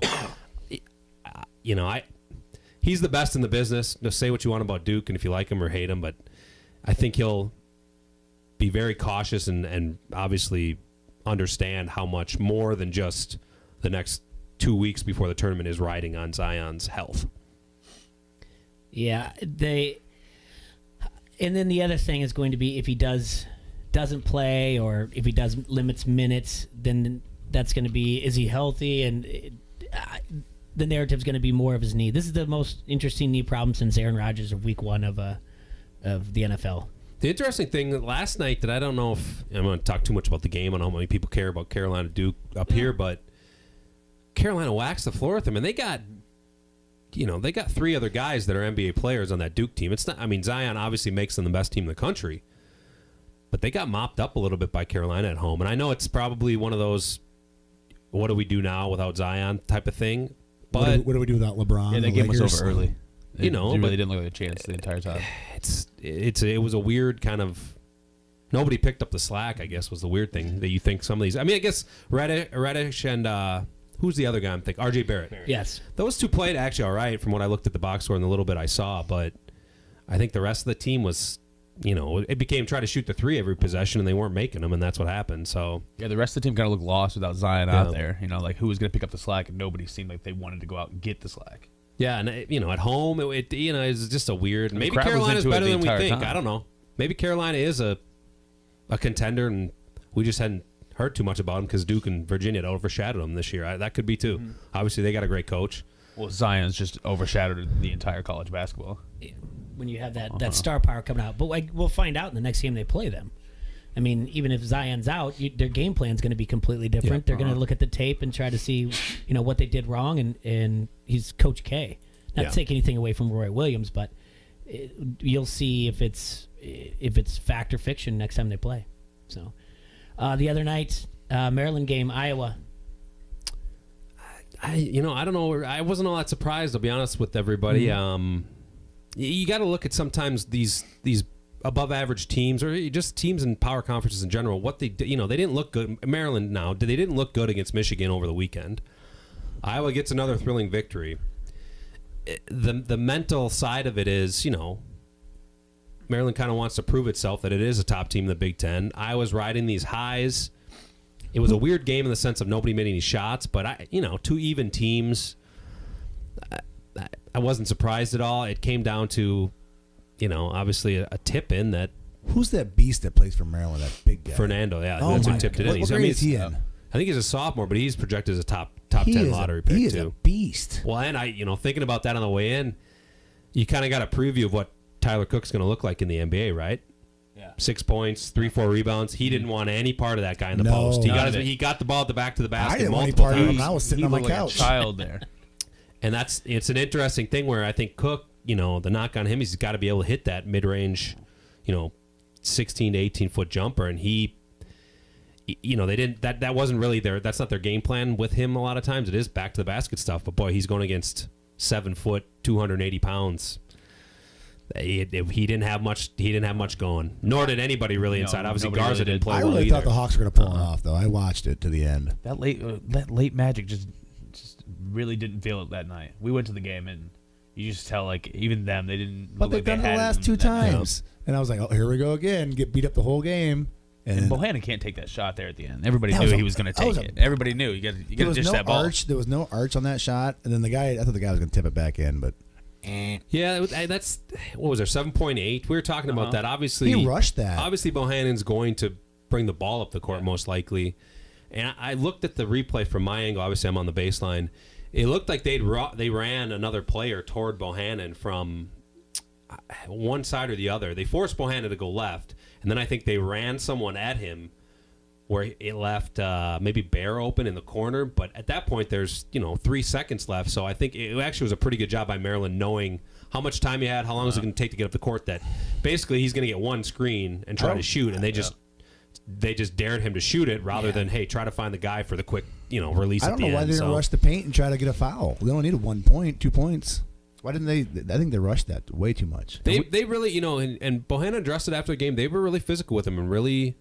he complained a little bit about the fouls, but that maybe is what we're seeing that is going to be the recipe for, slowing Iowa's offense down, because Iowa's offense is really good, but you pressure McCaffrey, you pressure Their defense Bohannon, is really bad. you pressure Moss, and you just get up in them and almost, dare the refs to keep calling ticky-tack fouls, which, Iowa got to the line a lot, don't get me wrong, but, we're in the bonus, it's 6 minutes left to go in the game. But they, that frustrates them because it takes longer to get in their sets because, just it tires Bohannon out and it forces him to different spots on the floor that he probably doesn't want to be at because they're really hounding them. So, I don't know, a loss, and I think that everybody had pretty good perspective after the game, just Bear said the sky's not falling. We got 20 wins. We just got to, shore up a couple things, shoot the ball a little better, and we'll be fine. So, I think they are almost assuredly into that 6th spot unless they probably have to win 4 of 5 here, and one of those 5 has to be, or one of those 4 has to be beating Wisconsin because they can kind of nullify the tiebreak Wisconsin has on them. But so 5 or 6 seed maybe. I don't think they can get into the 4th. I mean, it'd be a lot to ask, but I don't know. I said this last week. I think this is a very wildly successful season, even if they get bounced in the first or second round of the tournament. So, I think they were way preseason above expectations. I think they were 8 or 9, weren't they? Preseason? Yeah, I think so. It might be even lower than that, but yeah, Kaker was kind of saying it's in the tiers, and that 1 through 3 they can maybe interchange each other, in 4, 5, 6 maybe, but he feels the 6 is pretty. He's confident to say right there. So, but he gets at least they get 1 bye. Yeah, and they play 11 versus 14, which will probably be between. He just said it last night. I guess Penn State and Northwestern will be probably for the bottom 2, and then the 11th seed. Man, I mean, the only team is playing well is Illinois. Illinois has really come on, so it's not Illinois. It probably would be either Nebraska or Rutgers. Then would be the 11. Penn State, Northwestern, Nebraska, Rutgers are the bottom 4. Yeah. Well, and Indiana, I guess, isn't in that mix. Indiana's in there too. Yeah, he said. I think it was. I really think the team they don't want to play is Northwestern, guys. Or Ohio State. Yeah, Ohio State's they're 2 behind Iowa. I think they're in 8th with Illinois, but I don't think they want to see Northwestern again. I really, maybe I'm wrong on that, but that's a team that would have something to prove. And yes, they do always give Iowa some fits. So I think every sport. I think that's one where they would like to see them not. It's like they have something to prove. Like we're just as good as you guys, even though you're a big university and we're half the size. Yeah. I don't know, but then you get the postseason tournament. They haven't done well under Fran, which is if there's ever a year to maybe get to the semis or the final, this seems to be the one. Just all depends on who. I guess they'd be this 3-6 matchup in the quarters, which would be one of those top 3 teams you talked about, Jay. But I don't know. I don't think any of those are invincible. Especially now that Michigan State's got those injuries.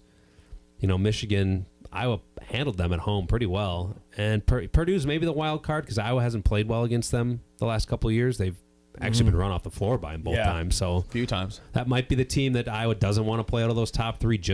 Not that they look great against Michigan State, but I think they're a little more banged up than the other teams. So we'll see. It'll be interesting. I heard Tom saying he thinks they're locked into a 6 seed. I still think, depending on how they finish, it could be below. I think it could be 7. Just because, I tweeted out yesterday, all these advanced metrics have them basically between, 28th to 32nd. Mm-hmm. And I know there's a couple mid-major teams that, like Wofford's up there in a couple of rankings, but, 28 to 32 is basically a 7 or 8 seed. And now I think with, how they have to structure brackets and who can play each other in the second round versus who can't, I think 6 is definitely in play, but I can't see them going higher than that, right? I mean, I can't see them being a 5 seed unless they win 5. Unless they win all 5 of these games and get to a double bye, maybe. But yeah, I don't see them higher than a 6. I will say this is the most basketball that I've watched, Iowa basketball, in 10 years. I haven't watched much of it, but this year for some reason it's coming back on for me. I've been saying that this team's endearing and it's to different people for all walks of life. So you were at the game, Adrian? Yeah. Did you leave early? No, the entire time. Yeah. No, I just say that's the thing. I remember the first game everybody takes off. Yeah. Like, out of nowhere. They were gone when they won that last. Nobody wants to deal with that traffic outside, I guess. I don't know. It's traffic in air quotes. Yeah. And it's freezing outside. Let's take that in effect. I know, but that seems to be the ongoing back and forth on Twitter and social media between the people going early. And what's the new one now? The people telling Iowa fans to sit down. That's the one I saw yesterday. I did see that. Yeah. I'll tell you what, that's coming from Minnesota, that happens at Williams Arena all the time too, and it's Why- an age why? thing. Oh, so I was at a Michigan State Minnesota game back. Tubby Smith would have been the coach. Michigan State ranked top 5. It's one possession game, and we're standing, and I get 2 taps on my shoulder. I mean, we're talking like 2 minutes to go. Place is going crazy. Lower level, 2 taps. Oh my Sir, you need to gosh. sit down. I said, I go. This is a top 5 team on the road. Like, stand up and cheer or watch it at home. That's what I said. Stand up and cheer or watch it at home. Oh my gosh! If you're just sitting down on your hands, you're not. What are you there for? I What thought- are you in the crowd? What are you in the crowd for if you're sitting? And I thought Gretchen Wilson concerts were bad. Look at that. I just and I it's an age thing, you know. The person saying it was probably in their 50s or How 60s, can you? but Yeah, I just respect you know, your elders. I get it. It's just at that point. Now, if you're standing the whole game from tip and being a jerk, well, then Yeah. maybe there's a time and place. But like even on the last 2 Iowa games, Well, that's if why you're they have not getting student rowdy and sections. out of your Yeah, seat in the last absolutely. 7-8 minutes of the game, why are you there? You don't have a pulse. Yeah, I just it's I don't know, and it's more of a battle in college sports because of just the I guess it's the kind of the tradition, the old guard. I'm sure a lot of the same at Iowa, same at Minnesota, same at Illinois. Well, a lot of these people have probably had season tickets for Long 50 time. years, When right? The Hawkeye wrestling meets, we all sit until like it's time to get nuts, Yeah. and then we just sit back down. So I don't know. I feel like I just wrote down a buy or sell. It came to my mind that we'll Yes. address this a little later. But there's a couple aspects that I think factor into this. One of them is age. We'll get to the other one in buy or sell because I think it's the more times I am in Carver, the more times I feel like this is what it is. We'll see if you guys agree. Yeah, and going to Carver when there's a wrestling meet, you're really sitting down because you're in a wrestling match majority of the time with your seat because you're moving like this with them and you're getting out of the pinning and then you get up to boo. You get up to yell 2 or the stalling. It's usually stalling that they're yelling a lot. I love it when you got the guys in the crowd and they're telling the guy how to wrestle. It's like, who are you? I tell everybody the same thing. This guy wrestles for Iowa. You're shouting out moves. Yeah. I tell everybody the same thing, though, that it's when I go into Carver and I'm watching Iowa wrestling meet, I'll sit down, and within like 45 seconds of first match, you'll hear someone like a row behind you, he's stalling! And you're like, come on, man. He's like, he's stalling! And seriously, within 5 matches, I'm right there with him. He's stalling!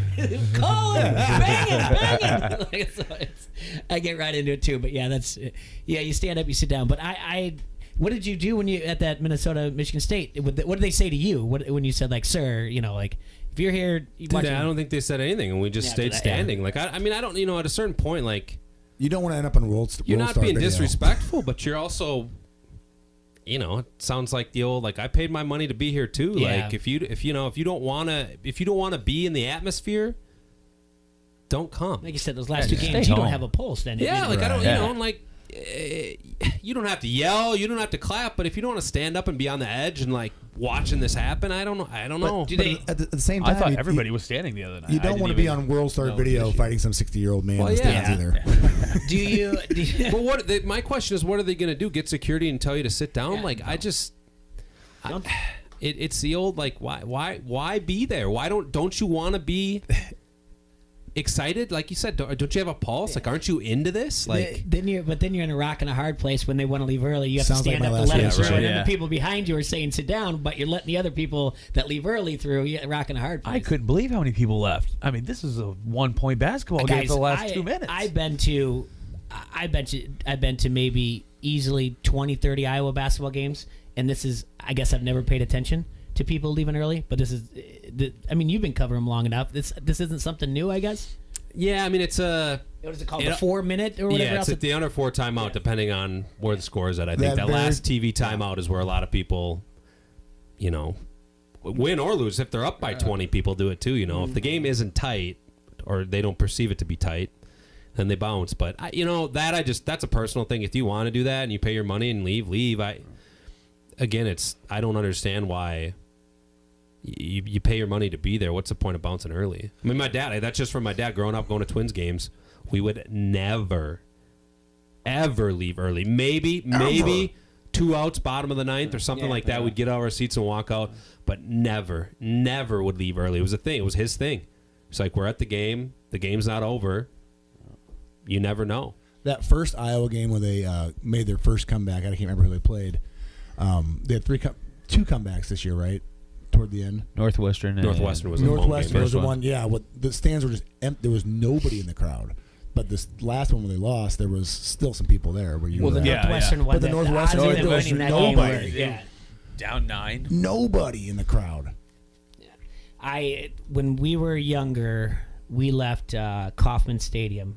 We were visiting, and Bo Jackson hit a walk-off, and I was in the car, and I remember thinking, like, I can never leave early again. We were on vacation, and we left, and so I don't think I've left early for a game ever since.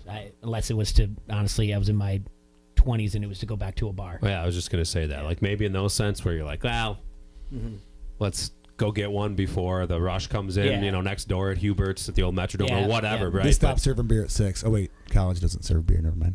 Yeah, well, but at baseball, after this seventh inning type. Whenever of they stop, what do they stop? Top of the 7th inning stretch where they stop selling beer. That's and now at Target gotta Field load you can up. go into That's all you that gotta do. Met Club, or at least you used to be when we had season tickets. Go to that Met Club, they serve it till after the games. If you need to go over there, you say, all right, well, then you're still in the venue, which is always nice. Which I understand why they don't sell beer into the 9th inning. I get that for everybody's well-being, but there's options now with some club seating and whatever. So yeah, it just evolves. I don't know. I don't. That doesn't bother me as much as far as like if people want to do that, fine. But if you want to be at the venue and you're reading a book or you're, on your phone the whole time, not engaged, there's bound to be people that would love to be in your position and would cheer their hearts out. I'm 44 years old and I'll be 44 this month, but I like to sit on my couch, drink when I want to drink, poop when I want to poop, eat when I want to eat. I like my couch and I have surround sound. I don't like going to games anymore. It's just the old man in me coming out, I think. Well, and that's what he's saying. You know what you like, and instead of going to the game, but what Ross saying, they've had tickets for so many years and they've seen so many games where there wasn't reason to stand, and then all of a sudden they get someone in there. It's almost like when we went to Lambeau for the first time, all right, and it was we got tickets and then we ended up scalping. We had 2 tickets. We ended up scalping for 4 and sat down. And Lambeau, they season ticket holders this long, and we sit down next to somebody, and right away they're like, "Oh, you must be such and such's like nephew," and I was like, "No." And then she like looks at me and like fear, like, "What's this clown gonna do?" And I was like, "Hey, just want to let you know, I'm not here to stay in this area and do anything crazy." But right away it was like I should know you, and you could just almost sense like the fear and anxiety, like, well, what's this person gonna do? Were you wearing a Packer jersey? Yeah, I wasn't, but all of a sudden like I take a coat off and I'm wearing, I can't remember who they were playing at the time, and they've been there that long, but I guess I don't know. You're there for those exciting moments. You don't want to sit there and say that you sat through something on your hands through moments like that. You want to do it by yourself? Yeah, let's do it. We'll transition right into it. So I think just from what I've gathered in the 3 basketball seasons now, buy or sell that Carver Hawkeye is just a little bit too big. It's just got too many seats. It's too many seats. No.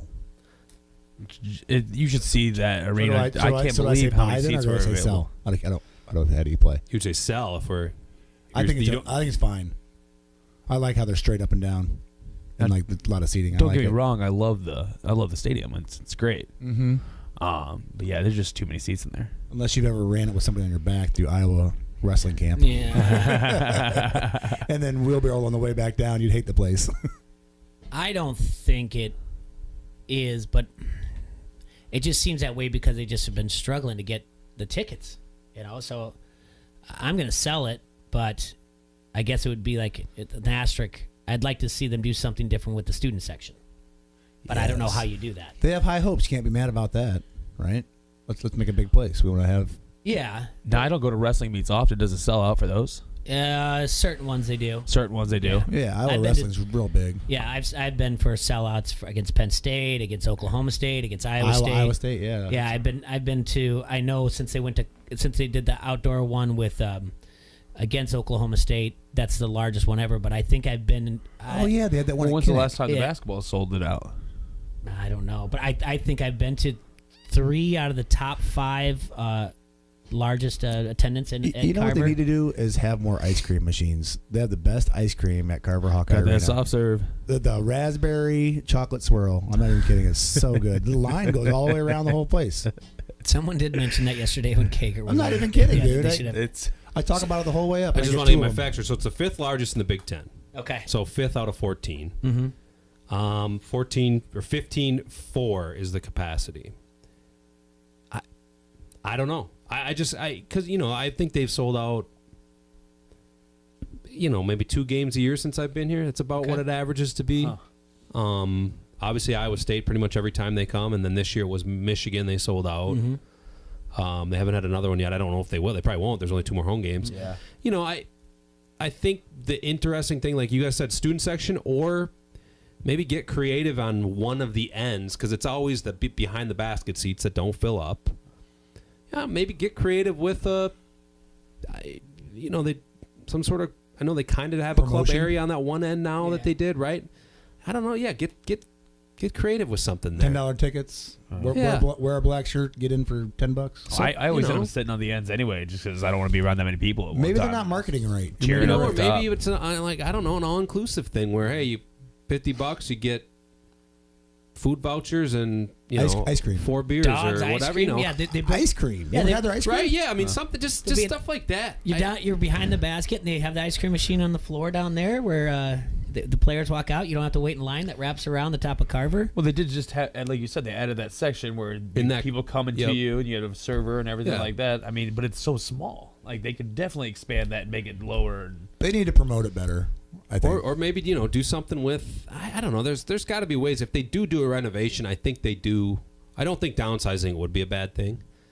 You maybe knock out 2,000 seats, 13.5, and you have a club area, or you have some other section. That is kind of true. When Like go you to said, the student section too. When you go to the Mark, they got to put like a black cloak around the whole upper half, so it looks like it's not empty. So I get what you're saying, but I like how they have high hopes. Like we want to have a big, There's just so many games for basketball. It's it's right. tough. And now with TV, Does Kinnick have the same problem? Kinnick Stadium, does it have the same problem? No. there's maybe they usually are sellouts, but if not, it's those upper Right. corners of the that are instead of getting 70,000, they get 68. Are they going to do 9 or a wrestling whatever. meet at Kinnick like that? That was awesome. I know there's talks to do that again. It was almost too cold, and for some reason the weather was perfect. I would think that they want it to be Penn State. I don't know when Penn State's home next. I guess non-con they could go Oklahoma State again, but I would bet they want the big dogs to come. Mm-hmm. I just knowing brands, knowing Yes, it's the way they want to promote the program. I think you want number one. Going to be 5 straight championships this year. Mm-hmm. You want them when they come to town. You want that baby packed. So I would suspect whether it's I don't know when they wrestle them again. They didn't wrestle them this year. Obviously they wrestled them out there last year. So I don't know that whole thing. They finally get a good duel this week, Jay. I mean, we don't talk a ton of wrestling, but finally, after 2 months of basically Nebraska was their only challenging duel. When does that meet? It's Saturday in Stillwater. Yeah. Mm-hmm. So that's gonna be you on got a flow. lot of heavy hitters too, obviously. And what are the rankings? Oklahoma State's 2 and Iowa's 3. Yeah. So this will tell us who the contender to get close to Penn State is now. Yeah. I don't think that's a different realistically beast out there. happening, but it'll be Lee and I can't say the kid's name, Piccincini, the kid that wrestled Gilman, he wrestled Lee. He's familiar with him. That's going to be an interesting match. That's kind of the marquee one that I wrote down to watch. But I think the Hawks, this will be a statement win if they can go down there and get a dual meet win. I really do, because they haven't wrestled anybody. I mean, they really haven't. That's a tough atmosphere too. When you're talking sellouts, Oklahoma State, this will be a close one. This one will be high up there in attendance for the most ever attended, highest attended. So it's going to be a battle out there. So Stoll took a loss last week. And I was just going to mention, he's a guy that they need. They need points out of him, and I know he's coming off his off mat issues, shooting himself in the leg, whatever else, but he's also a senior, and he's not he's not really brought it the way a senior you would want him to. And I think that they need him this weekend, and they need him at Big Tens, and they need him in NCAAs to obviously get to All-American status, get to that level, but, maybe get some bonus points too. I think he needs some. He was a pinning machine there for a while, and now he's not really scoring at all. He's not getting guys on their back. 1-0 loss at Wisconsin, and then they doesn't shake the guy's hand. They get some extracurriculars. I don't know. That's an interesting storyline that I can't believe the Brands brothers are very happy about, that they've gotten so many team points docked. It's basically every other meet they've been getting docked a point, and some of them have been not their fault, like Nebraska. Like, I think he was responding to the Nebraska guy. He was responding to the Nebraska guy. From what I heard and looked that I saw on Saturday, Stoll was not a very good loser. But the guy lost a penalty point, too, for shoving Stoll. Because he didn't shake his hand, though. One of those things, if you're going to have a handshake in wrestling where you don't have to have it, we can talk more and more about the handshakes, especially shaking the other coach's hand all day long. Yeah. Because I'm not a big fan of it. But at the end of the day, if they have it, you're supposed to shake their hand. Of course. At the end of your match, you shake the hand and you take it. Yeah, not the coaches. These guys, for the wrestling in college, they don't want to shake the guy's hand. They want to slap their hand and go over there and get on the treadmill. Yeah. It's, get over. We got to get you out of here, though. Yeah. You got to go. Normal. Rocky. Yep. Edwardsville, Part 5. Dun, dun, dun, dun. This is it, right? Bree Beal Senior, this is it. So this is it. Hopefully, we were talking in the newsroom. I do think for some reason it's going to happen this year. I think they get by them. I don't think Edwardsville is as strong as they have been, and I think Rocky just it's time. It's going to happen. So hopefully, but I'm heading over there. Got to do a couple things in the newsroom before that. So yeah, I got to bounce. But all right, man. Well, thank you for your time. Appreciate it as always. Have a safe trip down there. Look forward to seeing the results of this game. You bet. Thanks, guys. Yep. This is Randall, the QC hot dog guy. You're listening to Don't Hassle Us, We're Local on ESPN 93.5. Dynamic Power Racing Technology is a one-stop shop for all your street and racing needs. Better handling routine maintenance or more power, Dynamic Power offers a complete in-house machine shop with computerized balancing, dyno testing, and cylinder head repair. From full engine rebuilds to brand-name parts, at Dynamic Power, we work with you to give you the best build for your budget. Track-tested, customer-approved. Dynamic Power in Moline. Call 762-2323. That's 762-2323. I just kept hearing about people unhappy with the t-shirts they ordered, and I thought to myself, someone has to be able to do this the right way. That's Michael Slider, owner of QC Custom Tees and More in Silvis. We started listening to the customer more and adopted a motto of whatever it takes, so the customer knows they can expect a quality job that's done on time. Finally, a place in the Quad Cities where you can go to get a custom t-shirt done and know you'll be taken care of.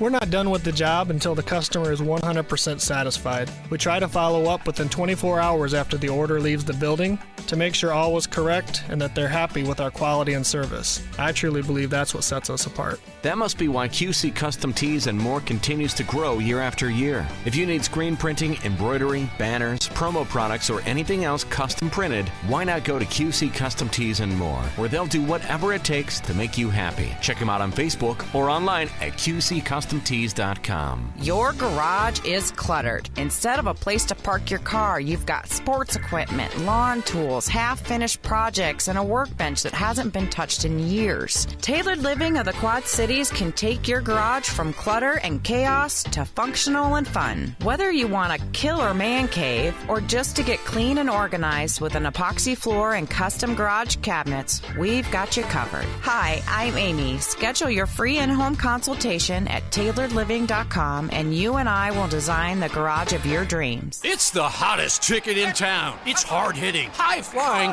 non-stop entertainment. It's Quad City Steamwheelers football. The IFL season kicks off Friday night, February 22nd against the San Diego Strike Force. Tickets start at only $10, so bring the entire family and meet the players after the game. Experience the excitement of professional indoor football. Call the Tax Slayer box office or visit SteamwheelerTickets.com. That's Friday night, February 22nd, the Steamwheelers versus San Diego, presented by Crawford Company.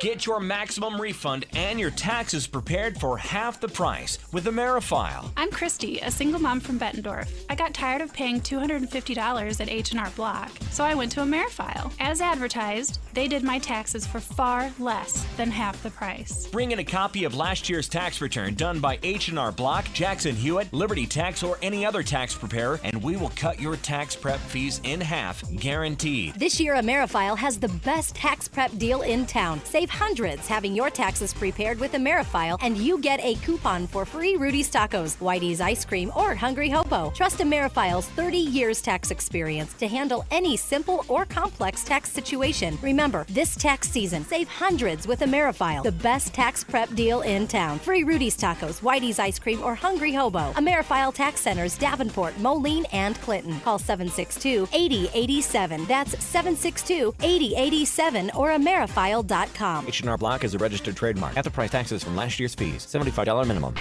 Now, back to Don't Hassle Us. We're local on ESPN 93.5. Welcome back to ESPN 93.5 in the Hassle Palace, brought to you by Done Right Satellite and Security Solutions. I'd like to thank Matt Koss from the Quad City Times, Adam Rosso from Hawkeye Headquarters and WHBF, both of them having safe trips to the games that they're covering tonight. Always great to have them in the studio. But we've got Adrian in the studio for T-Roy. We've got the Bob Father in for Serge. Yo. He's doing the Vance Pizza Pub Grill Facebook comment line. You can always call in 391-3776. Before we went to break, Bob, we were talking about handshakes in wrestling, and shake your hand to the wrestler. That's your opponent. He beat you, this and that. But I'm not a big fan of shaking the other coach's hand. Man, I get into all kinds of debates on Facebook because I think it's cute when little kids do it. Why do you get in debates on Facebook over handshakes? Now, is this a rule or is this just like a? It's good. It's good to teach kids sportsmanship and.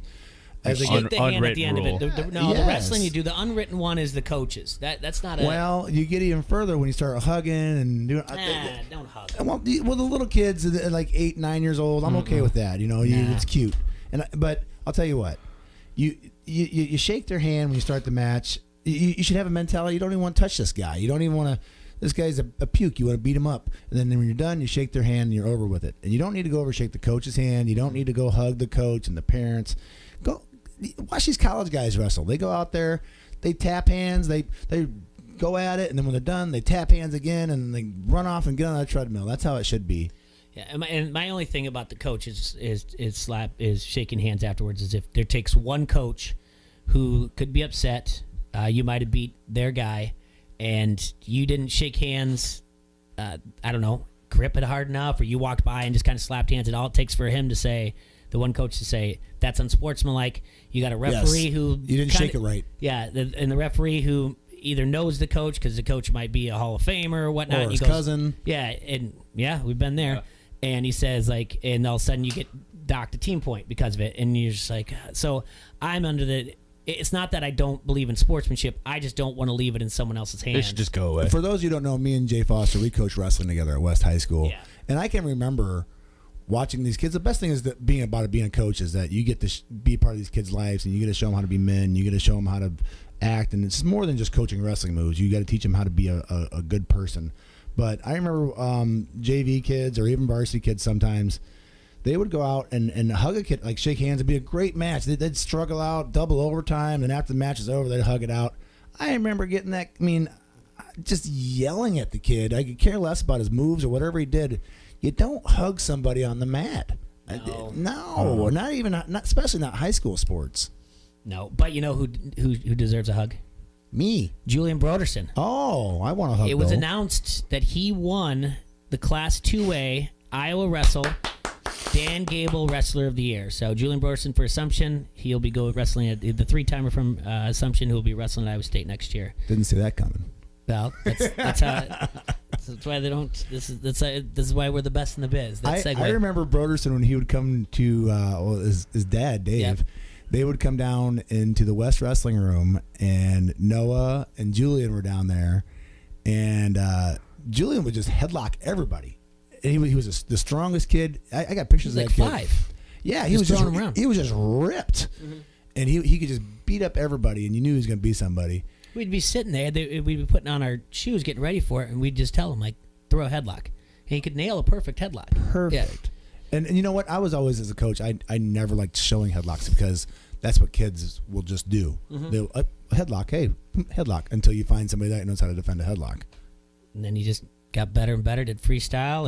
For everything else works in the offseason. He was on WQAD on Sunday night and talked about offseason and what he did and training and everything. So if the college kids, when they get to that level, for one, Broderson's at a very heavy weight for college. I think that when they're at the lighter weights, they have an easier chance to succeed. And for two, I think that when you're on the bottom, kids get rode out a lot. They're not used to getting rode out, getting the legs in. A lot of kids do a lot of freestyling and riding, and they ride a lot harder in college. And I heard that's another thing that they deal with. So it'll be interesting to see how Julian does in college for sure.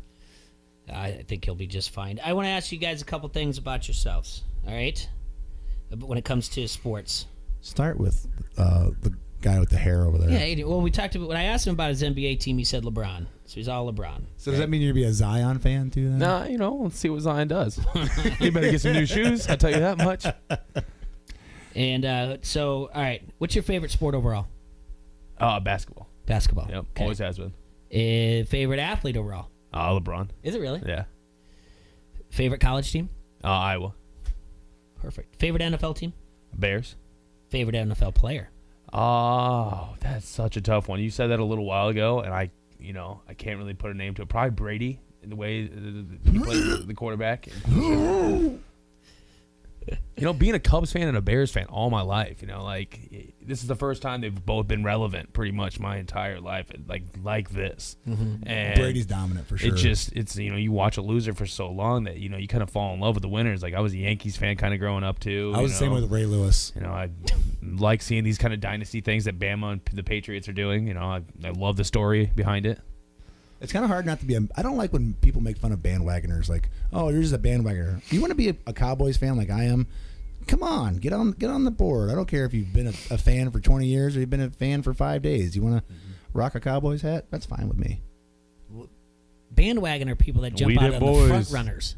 That's okay. Just they stick around and stay on the team. I mean, if they like my team, I can't be mad at them. Yeah, but I mean, they're just jumping on for a couple days. That's fine. We are also. And I'm okay with that.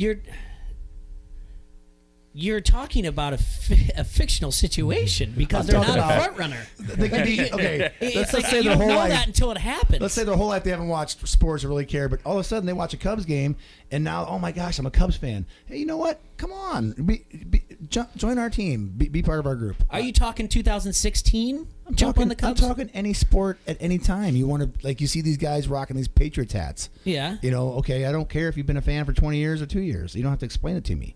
Okay. You want to be a fan, welcome to the party. Okay, and all right, so this is where it differs, and I feel like I've been doing this for a very long time, even before we started doing it. If I ask you why you're a fan of something, it's never to be to belittle it. I always like the story. My dad was. My uncle was. I got my first jersey when I was 5. I thought Tony Dorsett was cool. Yeah, exactly. So I've never been like, oh, that's dumb, and then walked away. I'm like, oh, that's interesting, And that's just like you said, you. But I'm just saying that if it comes across, if I ever say that, I'm not doing it because there are plenty of people that just want to go figures bandwagon. Right. Yeah, I'm not mad. I'm not mad. Join my team. I don't care. I will say though, when you have 2 favorite teams in the same league, I'm like, that's. What would you say if I was become a Twins fan tomorrow? Well, would you be like, hey, welcome to the party? You're going to stick around for a while. You're going to stick around for a while. You feel me, though? Yeah, absolutely. So, obviously, Adrian, Cubs are your favorite team. What's your favorite Major League Baseball player? Favorite Major League Baseball player all time was Moises Alou. Okay. Now, Javi. Let me ask you: Do you wear batting gloves when you hit? I never, and I still to this day do not wear batting gloves. And I did practice Moises Alou's hand treatments in high school. Fantastic! Did multiple you practice times. The Moises Alou yelling at Bartman in the stands? I know. Oh man, that's something I didn't want to talk about today. I will say that. So not anymore. I don't do this still for slow pitch games. Yeah, but in high school baseball, there was a few times. I used to chew tobacco for a long time, and I would always notice when someone had a chaw in, or we'll say it, and I'll say it the right way, a dip in. A chawski. So Moises would always have a fat hip. Yeah, and then fat lip. Good, we'll do that. And then so it would just out of it just always became routine where I'd be like, oh, look at the size of that dip, and to the point where I think we were just dating, and Moises Alou, it was on the game, and my wife said, look at the size of that dip, and 3 or 4 guys are like, what did you just say? So, because they thought they heard something else. But yeah, he always was rocking a bit. He's always rocking a lipper. So your favorite NBA team is just LeBron. All right. Your favorite sport of all time, Bob? Me? Yeah, your turn. Oh, I like MMA these days. Okay. I am your MMA expert. I know you've had Pat Miletich on here a couple times. Yes, I've had him on. But, There's you, and then there's Pat. I like MMA because it's a chess match. You have a guy that can box. It's like the boxer versus the wrestler. Who, can the boxer hit him?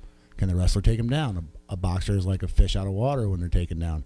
Okay, when you get to that, you got the jiu-jitsu guys in. You got guys that can choke you out. So the wrestler may not want to take this guy down because he can get choked out.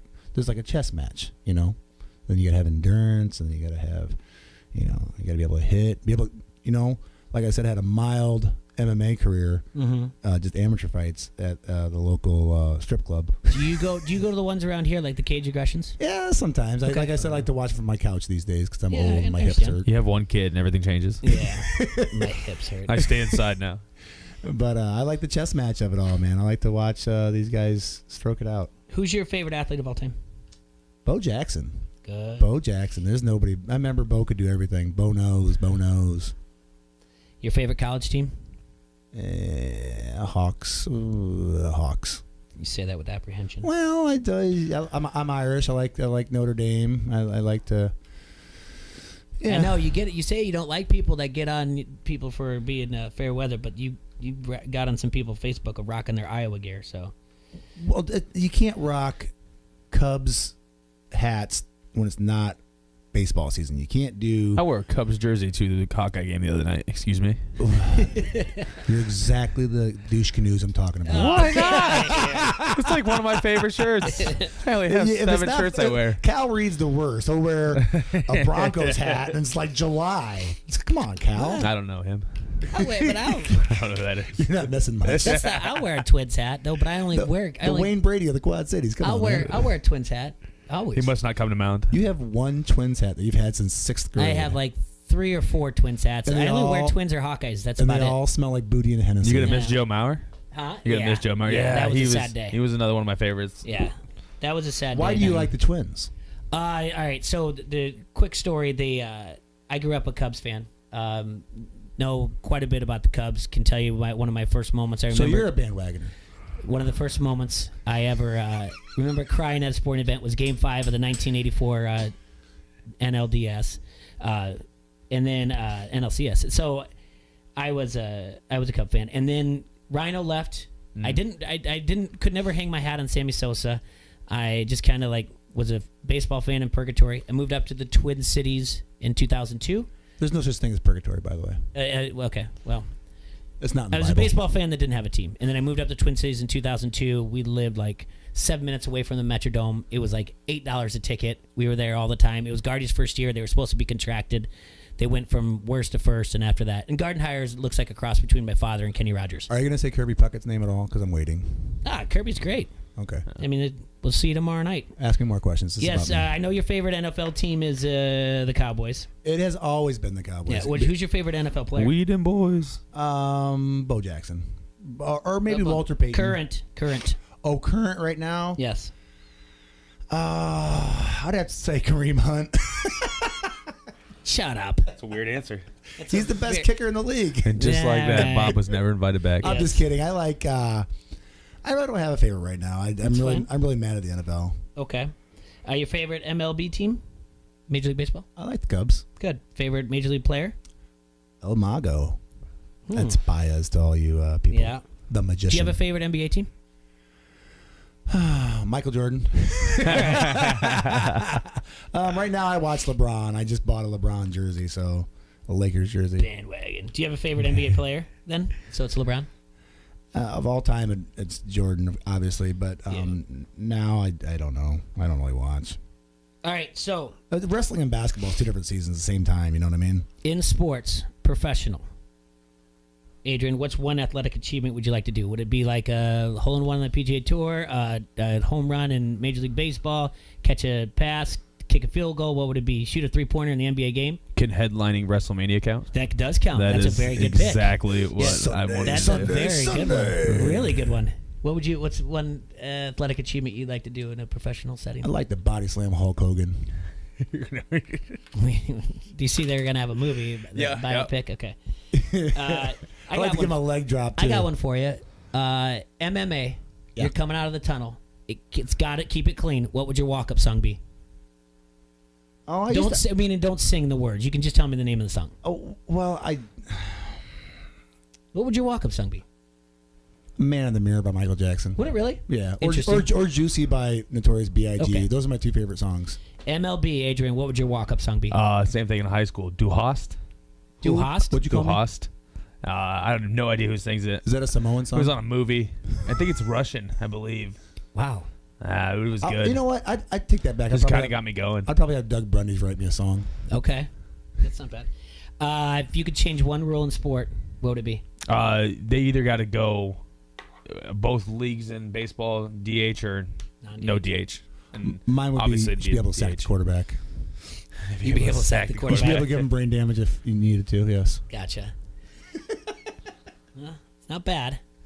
It's not Just bad. imagine how many people would love to see Colin Kaepernick back on the field and get hit. Get him back on the field. Get him back on the field so he can get hit. You're not you're not saying that you want to see him hit.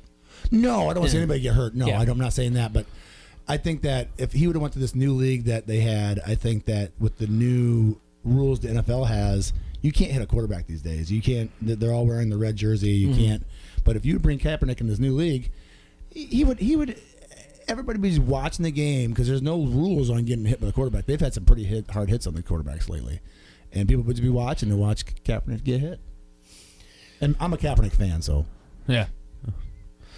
All right, well, gentlemen, we're gonna have to call it because we got to get some ads in before we go. Thank you so much for filling in today, Thank you, Adrian. Jay. We got to have you back on Thank you. soon when you have a day off because we still got to talk about some softball stuff and dip in more when we, don't have people running in and out. We kind of interrupted our conversation. Same thing with you, Bob. Always thank you so much when we throw up For sure. the bat signal and you come in. Appreciate your let time, me throw up guys. the Bob Father real quick. Do what? Oh, you want to show the Bob Father? You can come over here to where I'm at on our Facebook Live, Van's Pizza Pub and Grill Facebook Live. You can get these for $6 on Amazon. Yeah. I give them away to people. All right. Thank you so much for listening. Make sure to follow us on Facebook, Twitter, Instagram at QC Hassle. Like our page, like ESPN as well. ESPN 93.5 on Facebook.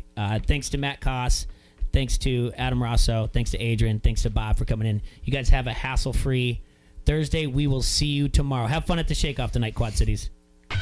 Now, back to Don't Hassle Us. We're local on ESPN 93.5. Hey, this is Dorf with Dancing with the QC Stars. You're listening to Don't Hassle Us. We're local on ESPN Radio 93.5. Make your next